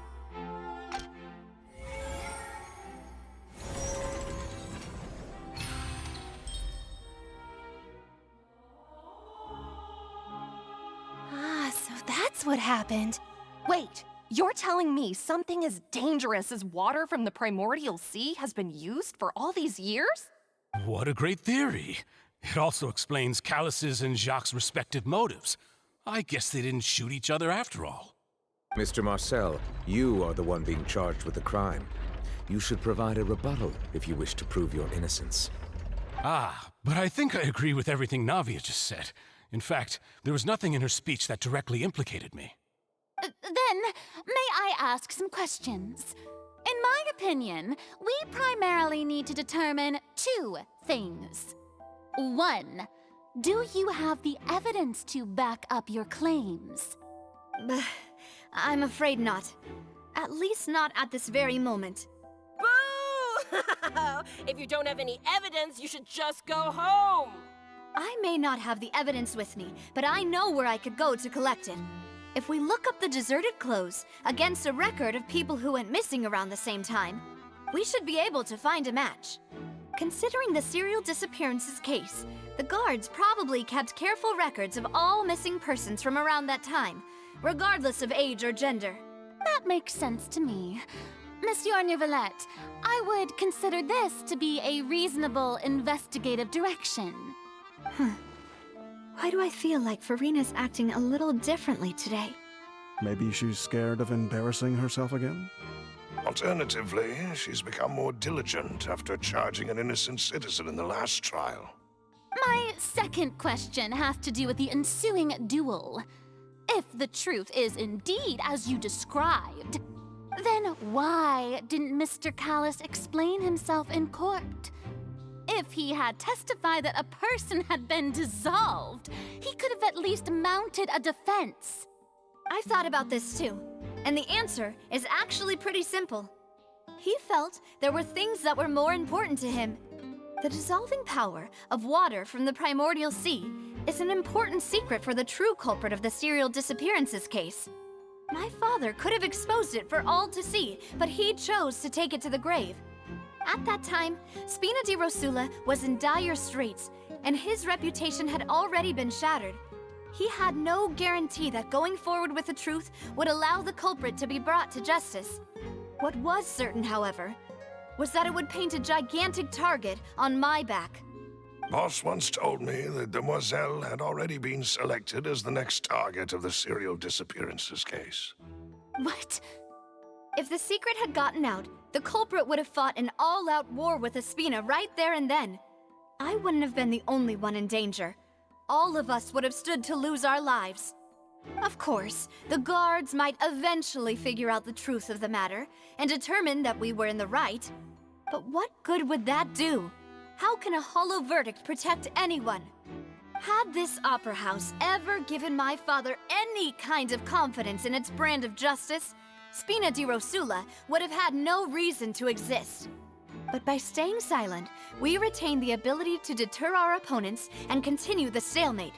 I was able to become Spina di Rosula's president, which made me harder to target, as well as giving me more time to grow and learn. And once I have figured out the truth and stepped up to the challenge, I will do what this opera house cannot, and restore my father's truth and honor back to him. So, you mean to say, your father intended to die in the duelist's ring? That's right. Do you have any proof? Of course. All you need is to ask his opponent, Clorand. I don't need your apology, your guilt, or your support from the shadows. You don't have to do anything for my sake. But since he entrusted his will to you, Clorand, you should tell us the truth about his sacrifice. So, during the duel, did you believe that Callis was intending to die? Yes, I did. As a champion duelist, I've fought many battles and taken a countless number of dishonored lives. In my line of work, I've seen all kinds of people give their all for the faintest hope to continue living. Some were determined, others passionate, and some even manic and twisted. Just one look and I can tell if a duelist is hoping to live or if they're looking to die. I hereby swear on my name and honor as a champion duelist that Mr. Callis never intended to leave the ring alive. Since that's your testimony, I have no more questions. It appears there really are good grounds to reopen this case. I concur. However, Miss Navia, you still have not explained the link between your father's case and the serial disappearances case. Right? What she said was fascinating, but kind of beside the point. Wait, weren't they just talking about the serial disappearances case? Of course, Your Honor. The two cases are connected via a matter of timing. In my father's case, the culprit intended to kill both Jacques and Callis. As a result, they planned to act after hearing 2 gunshots. And at the end of Linny's trial, the culprit also only dissolved the victim in front of everyone because they realized they were at risk of being identified. The culprit could only time their actions so precisely if they were already at the scene. Coincidentally, Marcel attended both the banquet and the trial. So that's why you suspected me. Even after hearing your reasoning, I still can't help but find it a little preposterous. I'm used to it, though. You've always been an impulsive and sentimental child, Navia. It's one of your most endearing traits. No need to appeal to pathos. I won't try to refute your points one by one, but even if everything you just said was true, can you prove that I was the only person present at both events? On top of that, does a person have to be physically present to control the timing? Can't someone remotely monitor the place? Don't know what she can say to that. I know that even with that, you might still think you can reduce the list of suspects with some further investigations until I'm the only one left on the list. Alas, who won't feel at least a little hurt by an accusation of murder from a girl you see as your own daughter? But if I were to dismiss this completely, you'd also think I'm not being considerate of your feelings. Ah well, let Uncle Marcel teach you another lesson. Do you know what the biggest flaw in your reasoning is? I suppose you're gonna tell me anyways. It's timing again. I'm a businessman by trade. From that standpoint, there's no reason for me to kidnap young women. It's a high-risk action with nothing to gain. In addition, I left my home in Snezhnaya when I was young to come to Poisson and work in some trade. My business only thrived when I received Callus's patronage. But the disappearances began before I ever stepped foot in Fontaine. I do apologize, demoiselle. This was my mistake. No, it's not your fault. I'm sure he had come prepared. Is there anything else you'd like to say? Would you like to check the date of my first business license against the first known case of the serial disappearances? You can also take a look at my border entry records, or ask my friends and family when I left Snezhnaya for the first time. Could those records and testimonies do something to appease the unspeakable anguish in your heart? Seems like she got the wrong guy. At this rate, Navia will be convicted for falsely accusing him. I think you've done a superb job of dissecting your father's feelings as he neared the end of his life. But aren't you going against all of his wishes and expectations right now? He wished for you to become more rational, collected, and conscientious, instead of dwelling only on your own feelings. Once you've learned to be more considerate of others' feelings, and to stop rushing headlong into things, you'd have met most of his expectations. This isn't just about me, and it never has been. The biggest difference between me and the rest of the victims is that I still have the ability to search for the truth, while that same agency has long been taken from them. The people whose families were destroyed by synth abuse, the people who lost their loved ones to the serial disappearances, and the people who suffered tragic ends due to their sense of justice. Many people's images are flashing before my eyes. I'm sure some are coming to those of you in the audience as well. And whose image do you see, Marcel? Is it a man named Vacher? Oh, so you do know that name. I'm merely surprised you'd suddenly say the name of someone I've never even heard of. I was waiting for you to say that.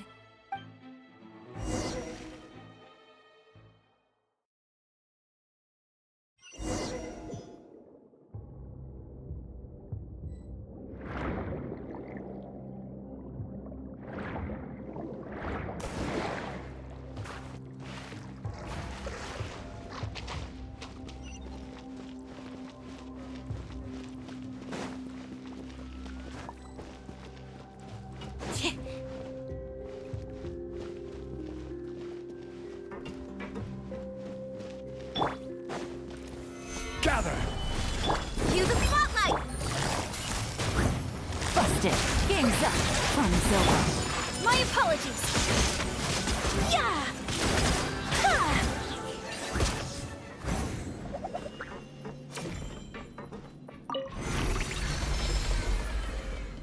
Whoa! The floor is going up! Is it because of this mechanism in the middle? That guy really prepared a lot of stuff for this place.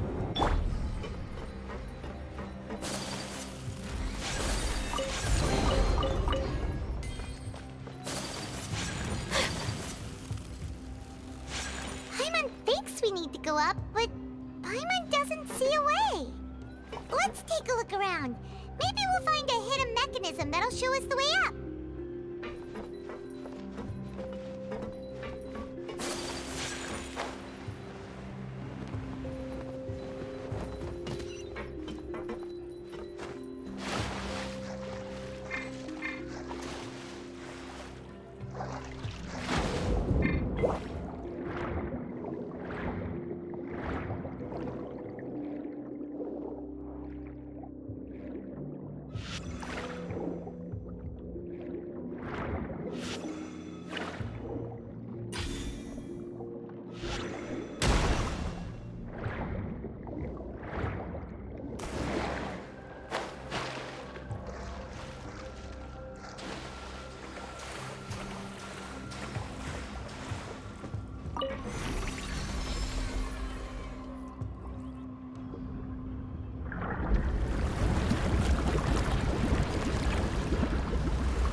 The water level is rising. Now we can swim to the top. But this is still a ways away from where we need to go.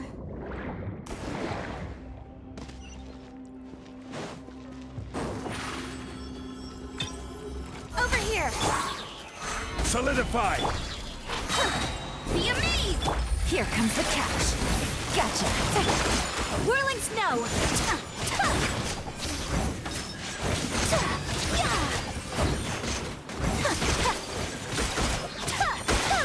My apologies!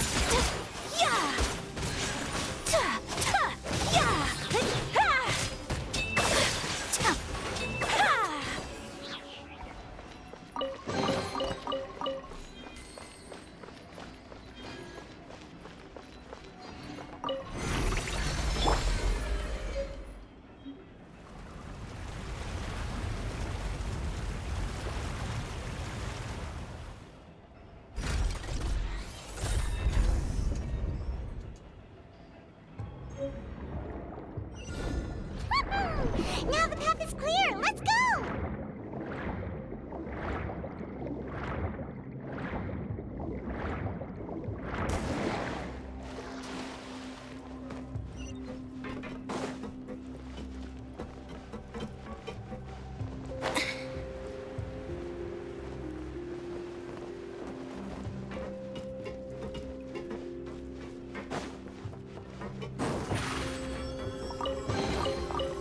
Step on up!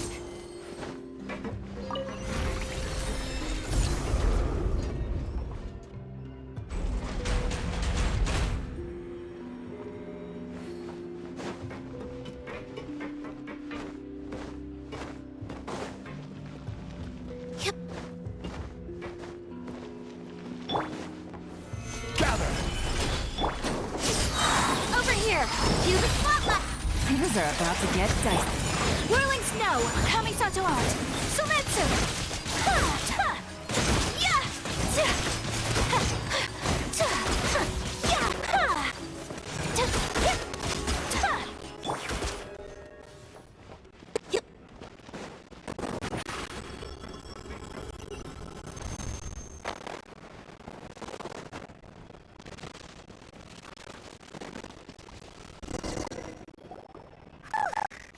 After all that, we finally made it to the innermost sanctum. Though, as expected, the mastermind isn't here. That's right. Then let's hurry up and find some evidence so we can get back to the Opera House and help Navia.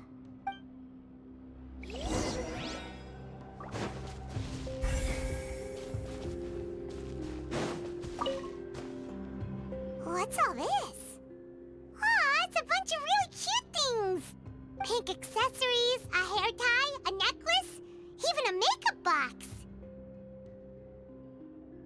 Oh, Paimon sees it too, but why are all these cute things labeled with different girls' names? Huh? You mean the girls from the serial disappearances? They were brought here? And then they were turned into water. And all the boxes of things, these names.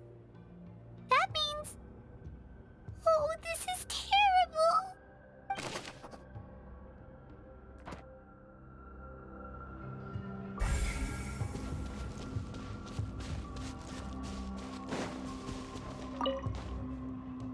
Let's see what's written here. Nothing escapes Detective Paimon's eyes. Callus. Navia's father. Oh, this seems to be an investigation report on him. Yep, it's about finding someone to assassinate Jacques and Callus because of a lack of confidence that Jacques himself would go through with it. This should prove the existence of the third person, right? We still have not determined the exact content of the key information Callus has passed on to certain members of his organization. The old dog's a real menace to deal with. Even if he abides by the promise he's made to us, he will still have the upper hand. He can act whenever he wants to make our lives miserable. The only option left is to remove him from the picture entirely. I concur. Let's send someone to kill him. He won't declare war as long as we don't touch Navia. Oh, seems like we've got a bunch of correspondence between the higher-ups.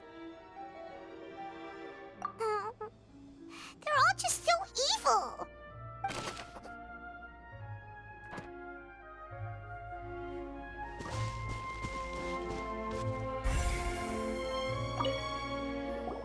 Oh, look!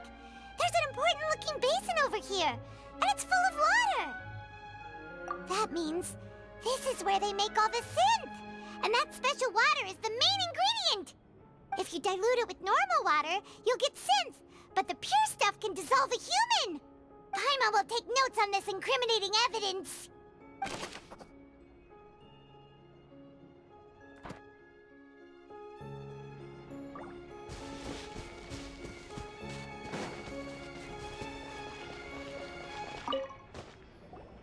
Whoa!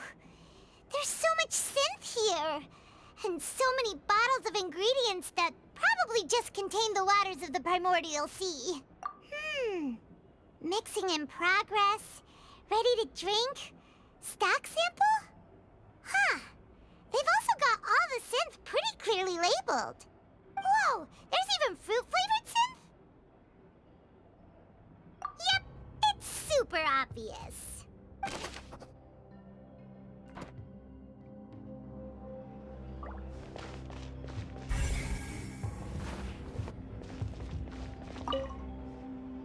What's this over here? Looks like some kind of place for research. Experiment number 16 aims to verify Jacob Ingold's research conclusions on the primordial sea and use his theory as a foundation to achieve a breakthrough. The experiment was a failure. No individual managed to resurface from the water from the primordial sea. Female specimens 22, 23, and 24 were dissolved.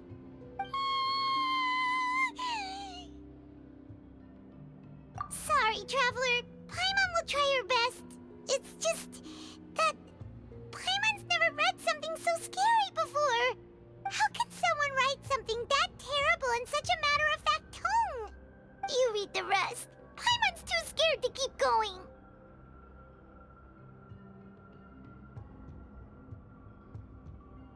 So that's why he did all of these experiments. Wait, did he really think he'd be able to find a way just by dissolving people over and over? That's just insane! Huh? Isn't that the name you heard by the fountain?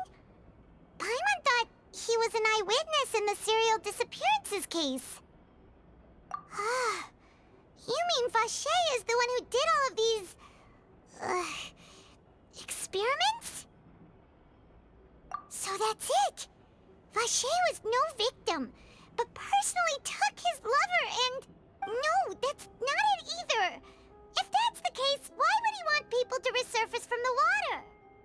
In any case, Paimon will write it all down.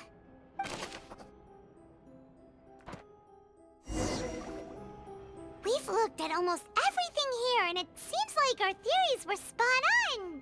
But, yeah, we haven't found anything that reveals his true identity. No wonder even Neuvillette wasn't able to find anything.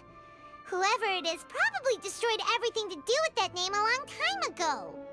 That way, even if we bring all this back to the opera, we won't be able to identify the true culprit.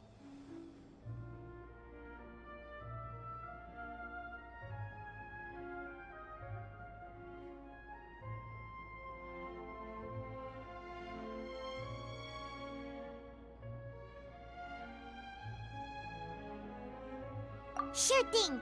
Paimon won't admit defeat to this guy either.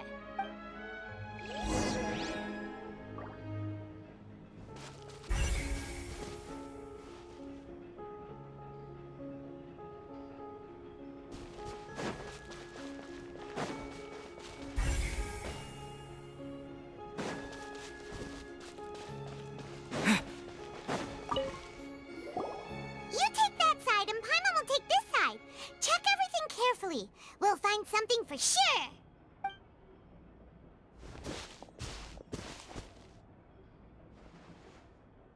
Ugh. Nothing at all. And Paimon can't even find snacks either. Whoa, really? Let Paimon see. Vignier.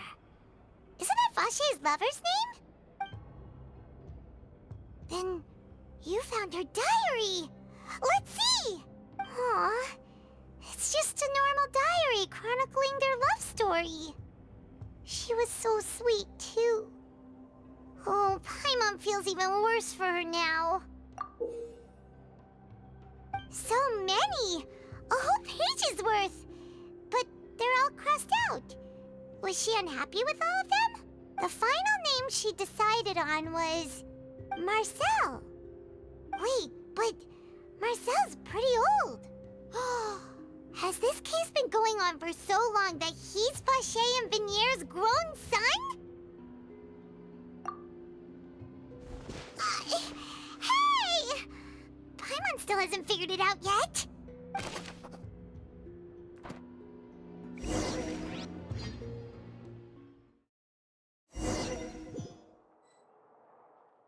And whose image do you see, Marcel? Is it a man named Vache? Huh. Oh, so you do know that name. I'm merely surprised you'd suddenly say the name of someone I've never even heard of. I was waiting for you to say that. Navia! We're back! As expected of my partner. I just knew you'd return in the nick of time. Just how often do you intend to flout the rules of this court? It's all right, Monsieur Neuvillette. Given their confidence, I expect they've found the crucial evidence.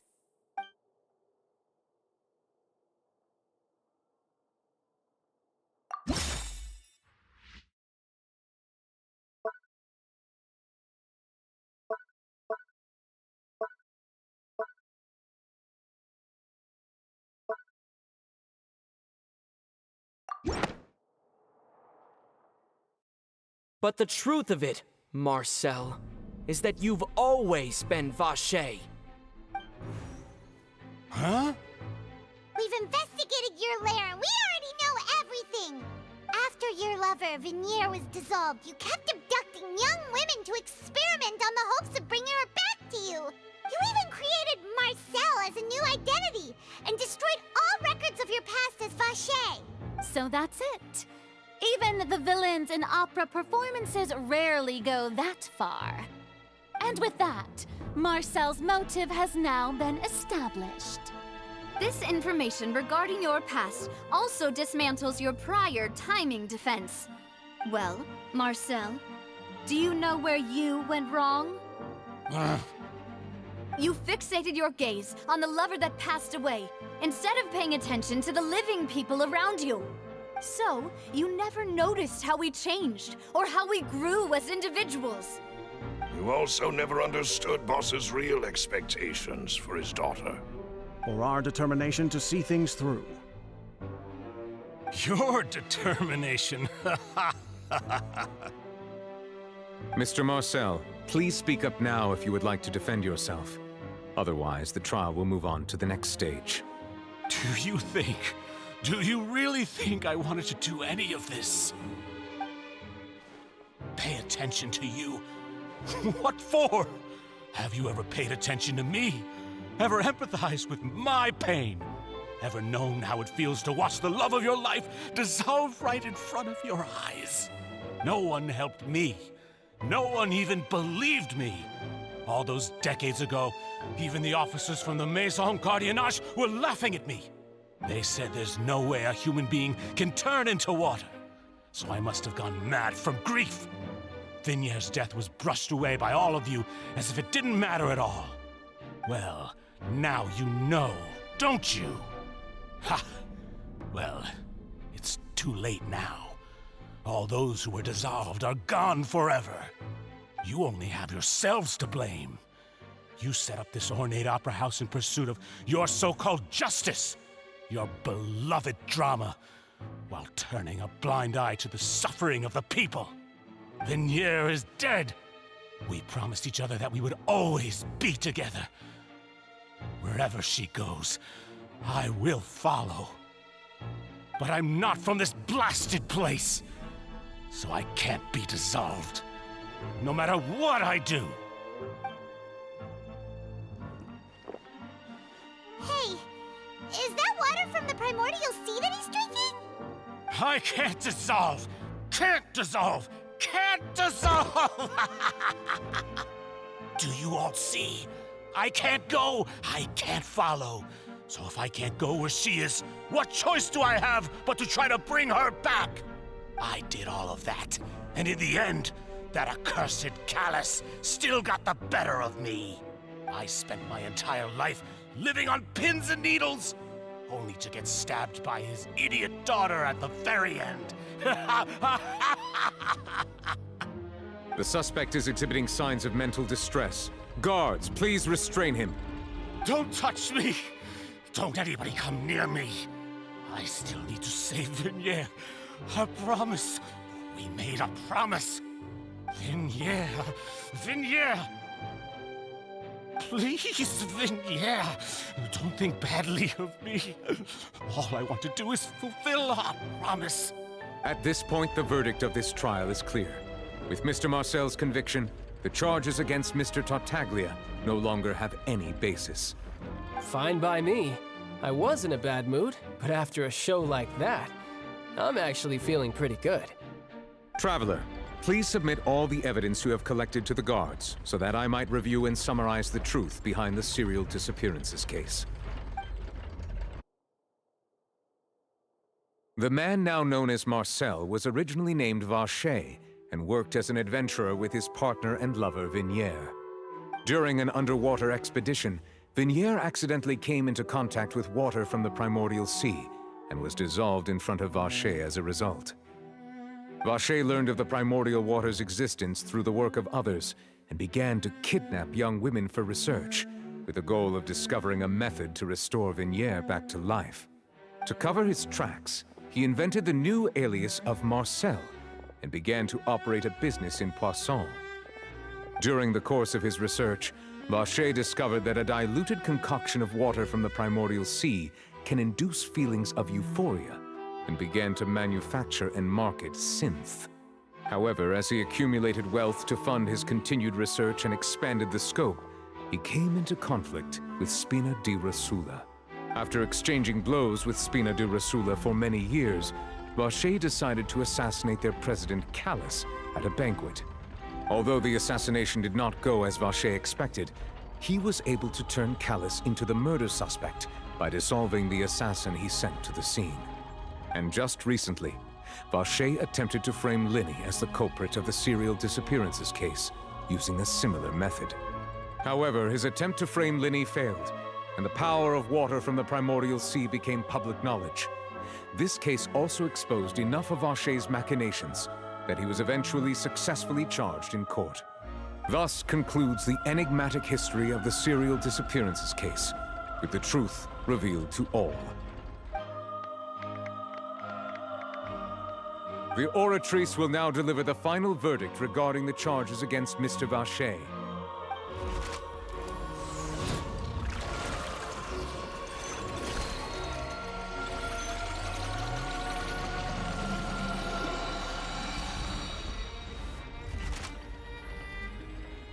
According to the judgment of the Oratrice Mécanique d'Analyse Cardinale, Mr. Vacher is guilty. Guards! Take Vacher away. Good. It's what he deserves. With that, the serial disappearances case is over now. We really just witnessed history. Who would have thought the true culprit would be such a polite and well-spoken guy? Yippee! We helped Navia bring the bad guy to justice! He's hurt so many innocent people and now he's finally getting what he deserves! Huh? Are you okay? Demoiselle, you were absolutely brilliant. The day our late boss had always hoped for has finally come. You can rest easy now, knowing justice has been served. Yeah. It's finally over. It's all thanks to you guys. And my partner. See, Papa? Spina di Rosula's still doing well with me at the helm. Well now, hasn't this been a most delicious piece of drama?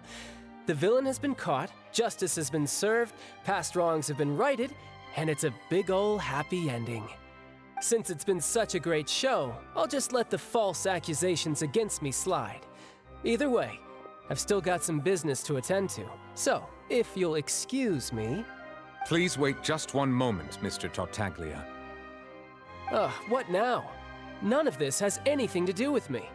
According to court protocol, since this trial was initiated due to a charge against you, a verdict must also be made regarding the initial charge before the trial can conclude. Oh, come on. Is this really necessary? Haven't you already caught the real criminal?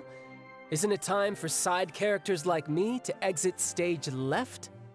Please respect the laws of Fontaine. This has always been the rule. All right, but this sure is a lot of hassle. All I need to do is stand over there, right? Let's just get this over with. Through evidence presented in the public trial that was just held, it has been established that Mr. Tartaglia has no direct connection to the serial disappearances case. The guilty party has been identified, and thus it is logical to suppose Mr. Tartaglia is innocent of the charges. We now turn to the Oratrice Mécanique d'Analyse Cardinale to render the final verdict on the charges. According to the judgment of the Oratrice Mécanique d'Analyse Cardinale, Mr. Tartaglia is guilty. What? Hey! That's not funny! Didn't you just say I'm supposed to be innocent? What's with this verdict? Is your justice machine malfunctioning? Huh? This has never happened before. The Oratrice actually returned a different verdict from the Chief Justice. I mean, have you ever heard of an innocent Fatui Harbinger? Do you think the Oratrice might have just convicted him on general principle? But weren't the charges about the serial disappearances case? No matter what else he's guilty of, it shouldn't affect the verdict in this case, right? The judgment of the Oratrice Mécanique d'Analyse Cardinale is, by law, the final verdict of the court. We must accept the guilty verdict. Guards, please take the suspect into custody per court protocol.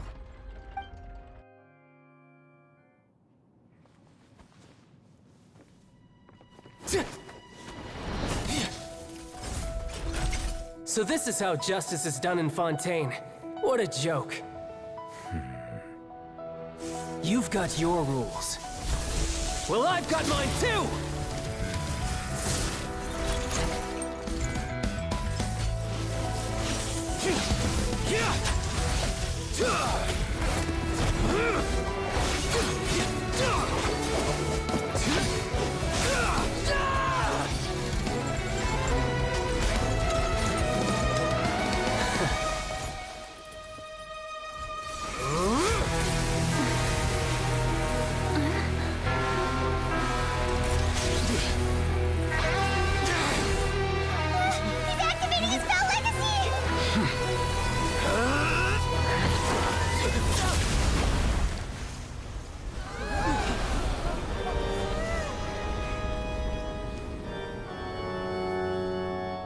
am sorry.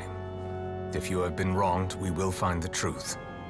But the rules of the court must be upheld.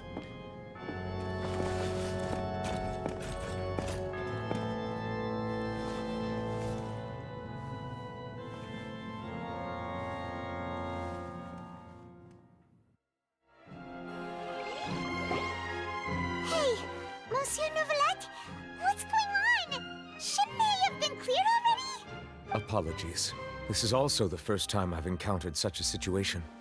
However, according to the rules established at the conception of Fontaine's court system, the Oratrice's judgment is the final verdict of the court.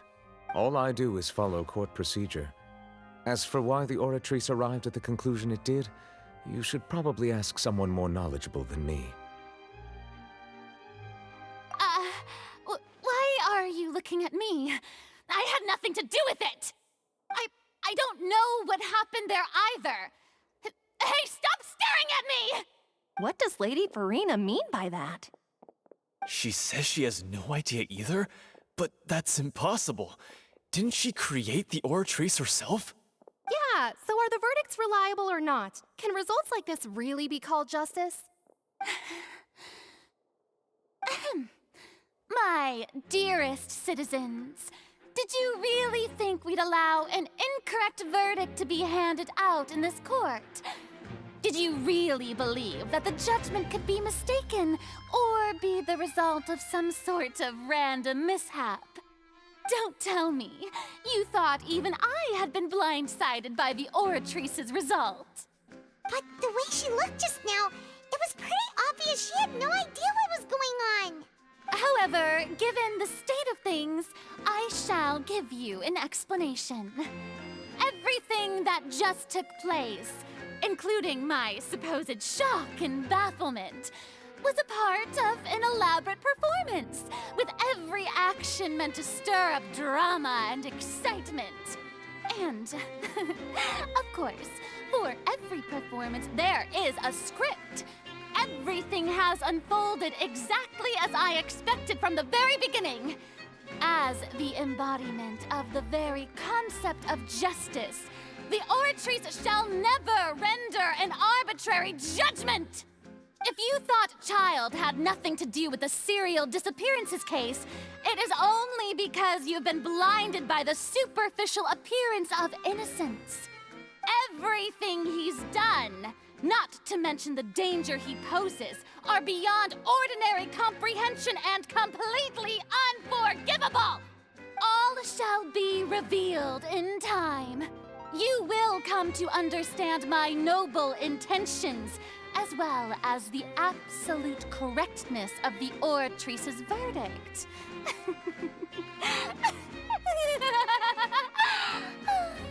Now, having said that, although I hate to leave things hanging in suspense, it is now time for this performance to end. As the lead actress, I shall be the first to take my leave. Toodaloo! So she chose to make her escape after all, did she? So you're saying we shouldn't put much stock into what she just said? She probably just put on that performance to save face. As for the truth, it's unlikely that she actually has any idea. However, please be assured that I will continue to investigate this case in a personal capacity. Just as I promised, if the judgment has been incorrect, we will do our utmost to clear his name. All right. Even though we feel pretty badly for him, we'll take your word for it for now. After all, he's done plenty of bad stuff, so he should have known he'd go to prison someday, right?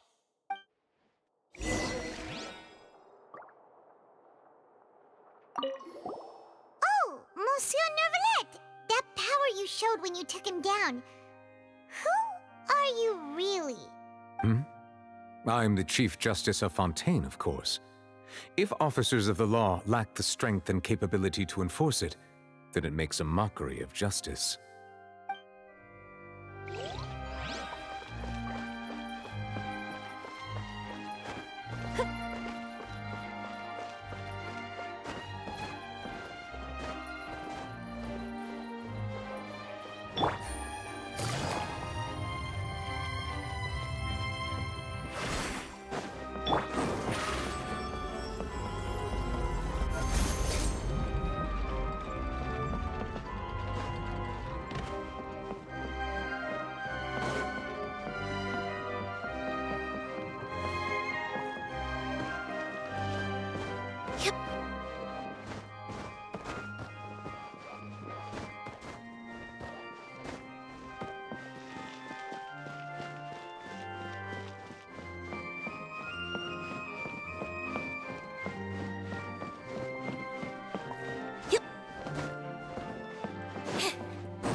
Hey, what are you doing? Quick, stop him!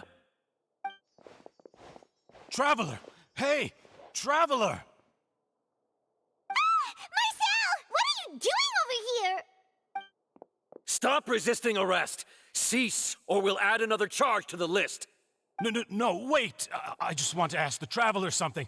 I'm not looking to run away. Please, just let me ask this one small thing. Go on. Thank you. I was being led away when I finally realized something. Where did you first hear the name Vacher? I erased all records of that name. So, unless... Are you still trying to prove your innocence? Give it up. You've already been convicted. Really? You did? You're sure? You met her? But how could that be? How did you manage to do it? The Fountain of Lucine? Then she's been so close to me all along. And I just never... Please give me a chance to talk to her again. Just let the Traveler take me to the fountain to see her one last time. This is the last request I'll ever make in my life.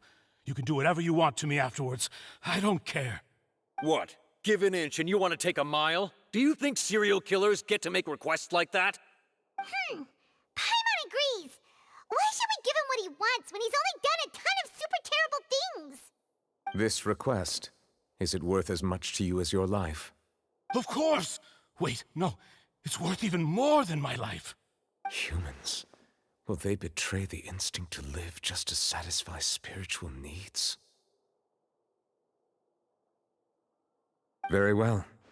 I will grant your request. Your Honor, I fear that... I will go with him. You do not need to worry about any escape. In that case, I shall leave him in your most capable hands, Chief Justice. Thank you, Your Honor.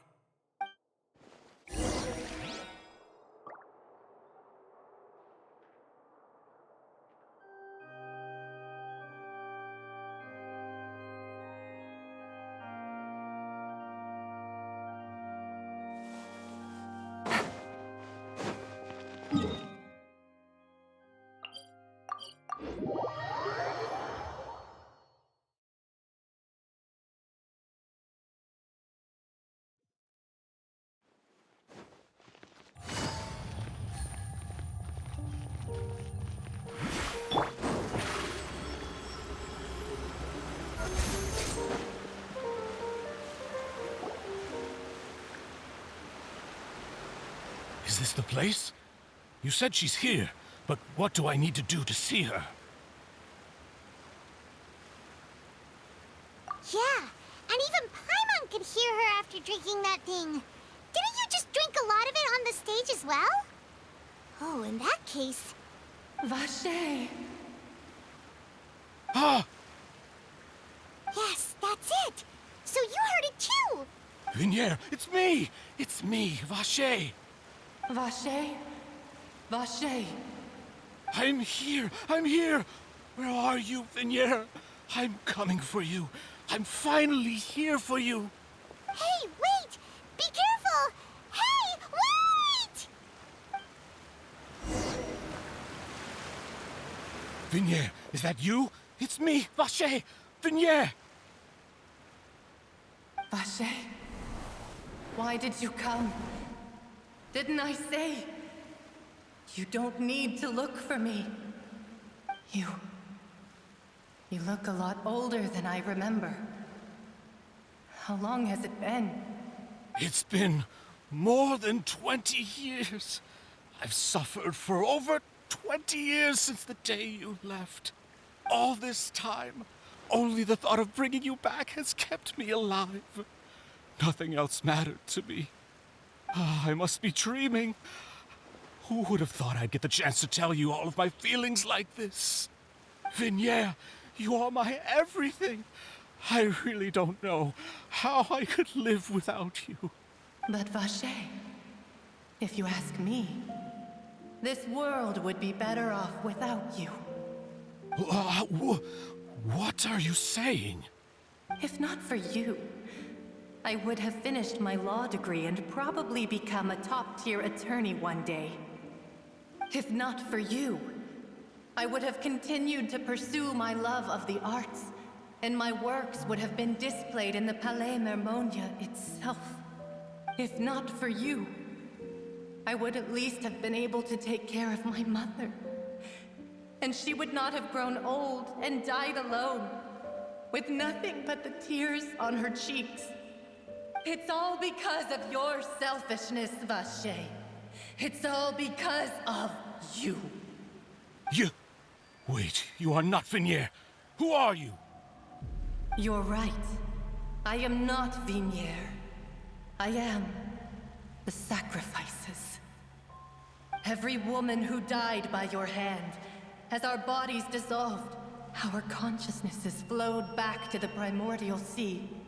Our thoughts circulated endlessly within the primordial sea, and we were no longer individuals, but we became one, just as streams of water come together in the sea. I'm Cressy. I'm Lemony. I'm Azine.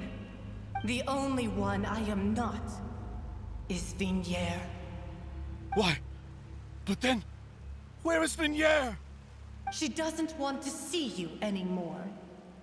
Every tendril of her consciousness is avoiding you. This is what you get for your selfishness. Your selfishness robbed us of our lives and our futures. You said time and time again that you'd do any and everything for her. But did you ever consider whether she'd want to see you do the things that you did? If she would despise you for what you became?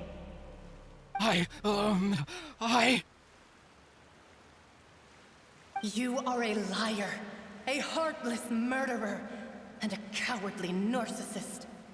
The only thing you are not is Vignier's beloved. From the moment your first victim died and her consciousness merged with Vignier's, she has had nothing but pure hatred for you.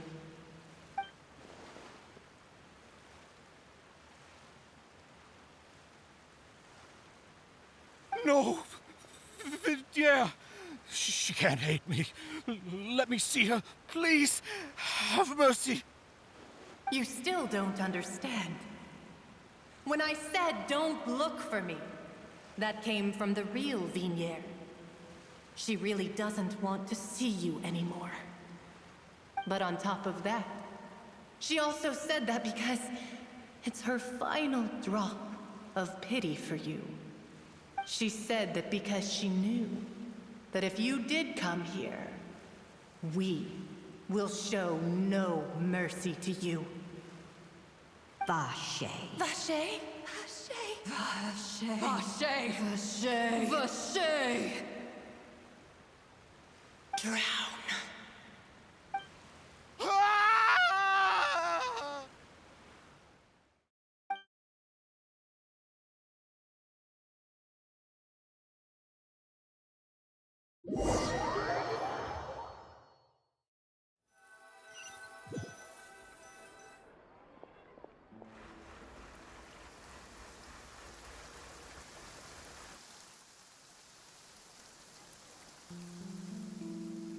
Finally, we have some time to do shopping.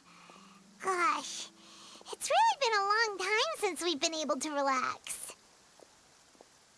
Huh. Well met, partner. I knew something great was going to happen when I woke up in such a good mood today. Even this weather can't put a damper on the demoiselle's mood. It's a pleasure to see you both again. Oh, hey, Navia! It's been a few days. Paimon's already started to miss you.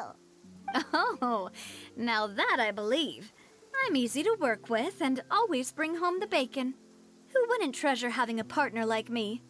Sounds like you're really enjoying life these days, Navia. What have you been busy with since the trial? It's just been one thing after the other. I've been making non-stop trips between Poisson and the courts in Seine. Everyone from Spina di Rosula organized a memorial for my father. We never held a memorial when he first died, since everyone knew that even if we held one back then, no one was going to come. This time, though, everyone in Poisson, and even many people from the court, all attended. So his name's definitely been cleared now. That's what we like to hear. It's been the dearest wish of Demoiselle all along. That blasted stubborn fool. I was right to put my faith in him. I'm so glad I didn't give up on the case all those years ago. Oh, by the way, I ran into Charlotte just after I left the memorial service. Well, maybe it'd be more accurate to say I knew she would be there, and there was no way she'd just let me go. Huh? So you know Charlotte too? The Charlotte? Journalist from the Steambird? Yeah, way back when I first became the president of the Spina di Rosula, she was all over me. Wouldn't take no for an answer. I believe the story was called The True Heart of Darkness, Secret Tales of the Yellow Rose. To be fair, though, it was a really flattering feature. So, we've been on pretty good terms ever since. She was trying to lean on our friendship to get me to do an exclusive piece on the serial disappearances case. Oh yeah, she told us about that. She's always been super interested in that case, so now her wish has finally come true too. Anyway, I told her to make sure that when she writes about you guys entering the opera house with the critical evidence, that you both sound really cool. Now that's another thing to look forward to. We trust Charlotte's skills with a pen for sure. Oh, and in other news, I also took Clarand out for a meal. Oh, are you two on better terms now? While you were investigating Vaché's headquarters, Clarand gave testimony on my father's behalf. It was thanks to her that we were able to turn the tide. I wanted to thank her. I mean, there's also no point in being awkward all the time, so we took the chance to reconcile with each other. Oh, that's great. Paimon also thought Clarand wasn't actually a bad person. It's always good to have more friends. Anyway, now that the case has finally been solved, perhaps it will slowly begin to fade from the public consciousness. Oh, actually, there's still one last thing I need to do. What is it? I should pay a visit to my father's grave and tell him the truth of what happened, as well as how it all ended. And on top of that, just how much people still look up to him to this day. That includes me, too. Miss Navia. Indeed. We want to go too! We also think Callus is a really admirable person. Sure thing. I'd like you two to share the moment with me. After all, without you, there might not have been such a positive ending. And in that case, everyone, let's be off. Considering the recent weather, we'll be lucky if we can reach Poisson before dark. Yeah, you're right. It's been raining non-stop for a few days now.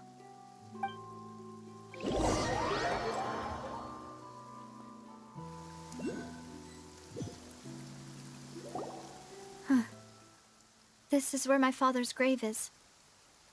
To be perfectly honest, even I haven't been back here for a long time. Huh? There's someone there already. Wait. That figure. It can't be... Isn't that Neuvillette? Why would the Chief Justice be here? Huh? Navia? My apologies. I should have asked before coming to pay my respects. Don't say that. Sorry about that.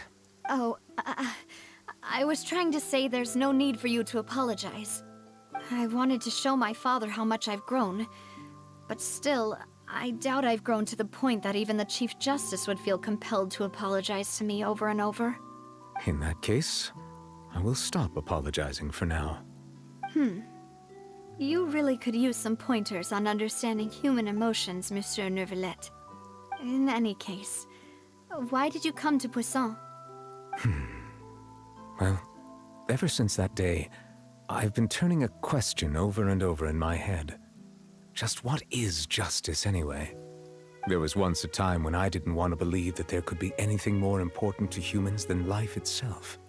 Oh, rather than that, it's probably more truthful to say I didn't believe humans were capable of resisting the most basic instinct of living things. That they could rebel against their own nature, or consider certain things to be more important than their own lives. Which is also why I didn't stop your father from beginning that fateful duel. I believed that a truly innocent man would never throw away his life like that. That there was nothing, should have been nothing more important than one's own continued survival. But Mr. Callus proved me utterly and decisively wrong. If not for his sacrifice, the serial disappearances case would have remained unsolved to this day. Mr. Callus made the choice he did for his daughter, for his associates, and for many people completely unrelated to him. And in the end, from a certain perspective, one could say that he did it all for the sake of justice. A justice that's higher than life itself. So, you asked me why I came here. I just wanted to say my apologies to Mr. Callus in person. I should have noticed all of this much sooner.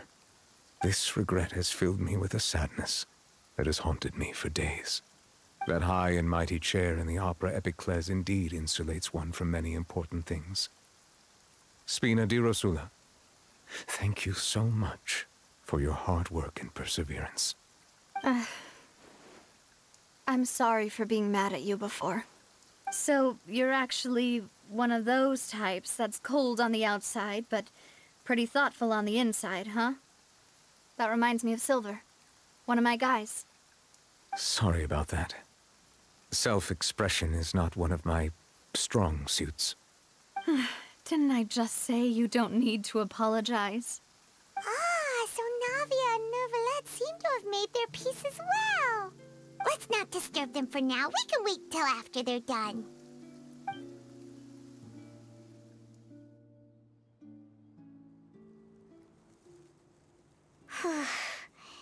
Paimon's never paid respects at someone's grave before.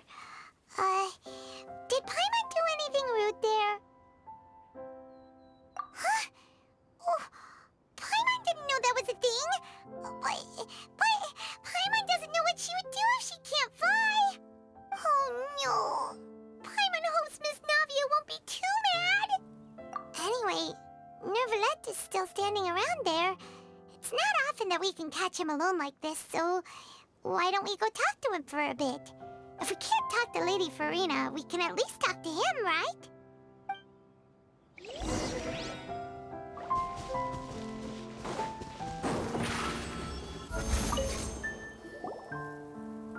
Oh, it's you two. Did Miss Navia invite you to come pay your respects to her father? Mm-hmm. We ran into Navia on the streets today, so we just followed her here. I see. Then is there something that I can help you with? Well, it's pretty hard to run into you like this since you're usually super busy. So we figured we could try to ask you a few questions, if that's okay. Please feel free. Though outsiders, you helped us solve one of the greatest mysteries in Fontaine, and it would be my pleasure to return the favor. So, at court, the bad guys referred to that special water as water from the primordial sea, but what is it really? Truthfully, that name is already quite accurate. I can only surmise that Vacher and his ilk only learned of its nature and existence after extensive research. There used to be a special sea on the surface of this planet. The nature of its seawater was rather different from that of the sea we know today. Most of Tevat's life forms were first born in that special sea. You could say it nurtured much of the life on this planet. Huh. So it really was where everything began. It makes sense to call it primordial then. But today, the primordial sea no longer exists on the planet's surface. What Vacher discovered must have been some kind of special case, or a remnant from a truly ancient age. Huh. So that's how it is. Oh, you really know everything, Monsieur Neuvillette. But if that's the case, then why would people, at least people from Fontaine, dissolve in that kind of water? Indeed. Why would the primordial sea, which was known to engender and nurture life, suddenly reverse itself and devour life instead? To be frank, that also doesn't match my understanding of this world and its laws. There must still be some unknown secrets around the people of this land. Is there anything else you'd like to ask me about?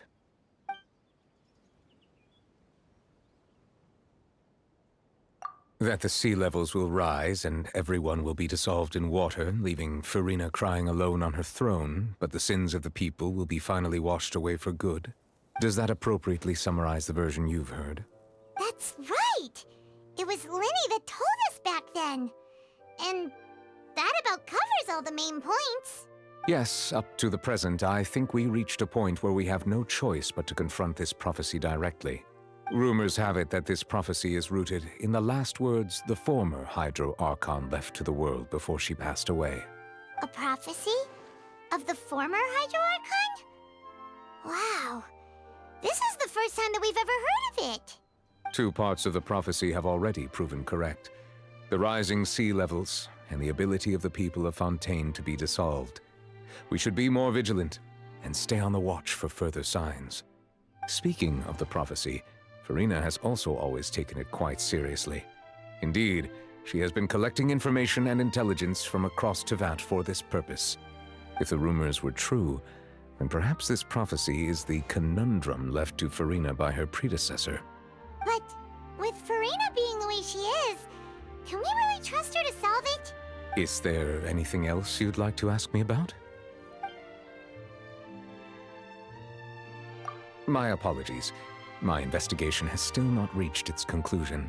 However, I still believe the judgment of the Oratrice was not rendered arbitrarily. Huh? But you also said you thought he was innocent. For many years, I have been quite aware that the Oratrice does not simply mechanically repeat the verdict that I give on each case. As a divinely created mechanism, the people's unified faith in the concept of justice is integrated into it. Not only can it produce the incredible power of indemnitium, but it likely also possesses other traits, such as self-awareness. Which is all to say, I have been prepared for a situation like this for a long time. Huh. So when Linny told us that he heard a human voice from the room where the Oratrice's core is stored... I was not aware such a thing had occurred. Perhaps that could serve to prove my conjecture. I will add that to the list of items to investigate. In any case, I am inclined to believe that the Oratrice does have a methodology all its own. We just do not have enough information. Based on Farina's reaction, I doubt even she had any idea what was going on. She managed to bluff her way through it, though, with her time-tested twin tricks of bravado and drama. While we do intend to get to the bottom of this, for now, we regret to say that the Fatui Harbinger will just have to bide his time in the fortress of Meripede. If we did incorrectly convict him of crimes he did not commit, we will most certainly compensate him to the fullest extent allowed by the law. If you ask Paimon, the only compensation he'll want is a no-holds-barred fight with you. Is there anything else you'd like to ask me about? Your sibling, another blonde-haired traveler. I'm sorry, but I've never seen anyone who matches that description. If she ever stepped foot in Fontaine, I'm sure she followed our laws to the letter, and had no reason to appear on the stage of the opera Epiclese. Is there anything else you'd like to ask me about? Very well. It was my honor to provide you with what answers I could. I very much enjoyed conversing with you. It will soon be time for me to leave this blissful tranquility behind and return to Palais Memonia. You really are super busy, Monsieur Neuvillette. Paimon thought you only came here to pay your respects today because you had the day off. Crime and villainy do not have the day off, and so justice must work around the clock as well. This is merely the nature of a justice's work. All right. You've got a point. Huh? Paimon just noticed that the rain has stopped.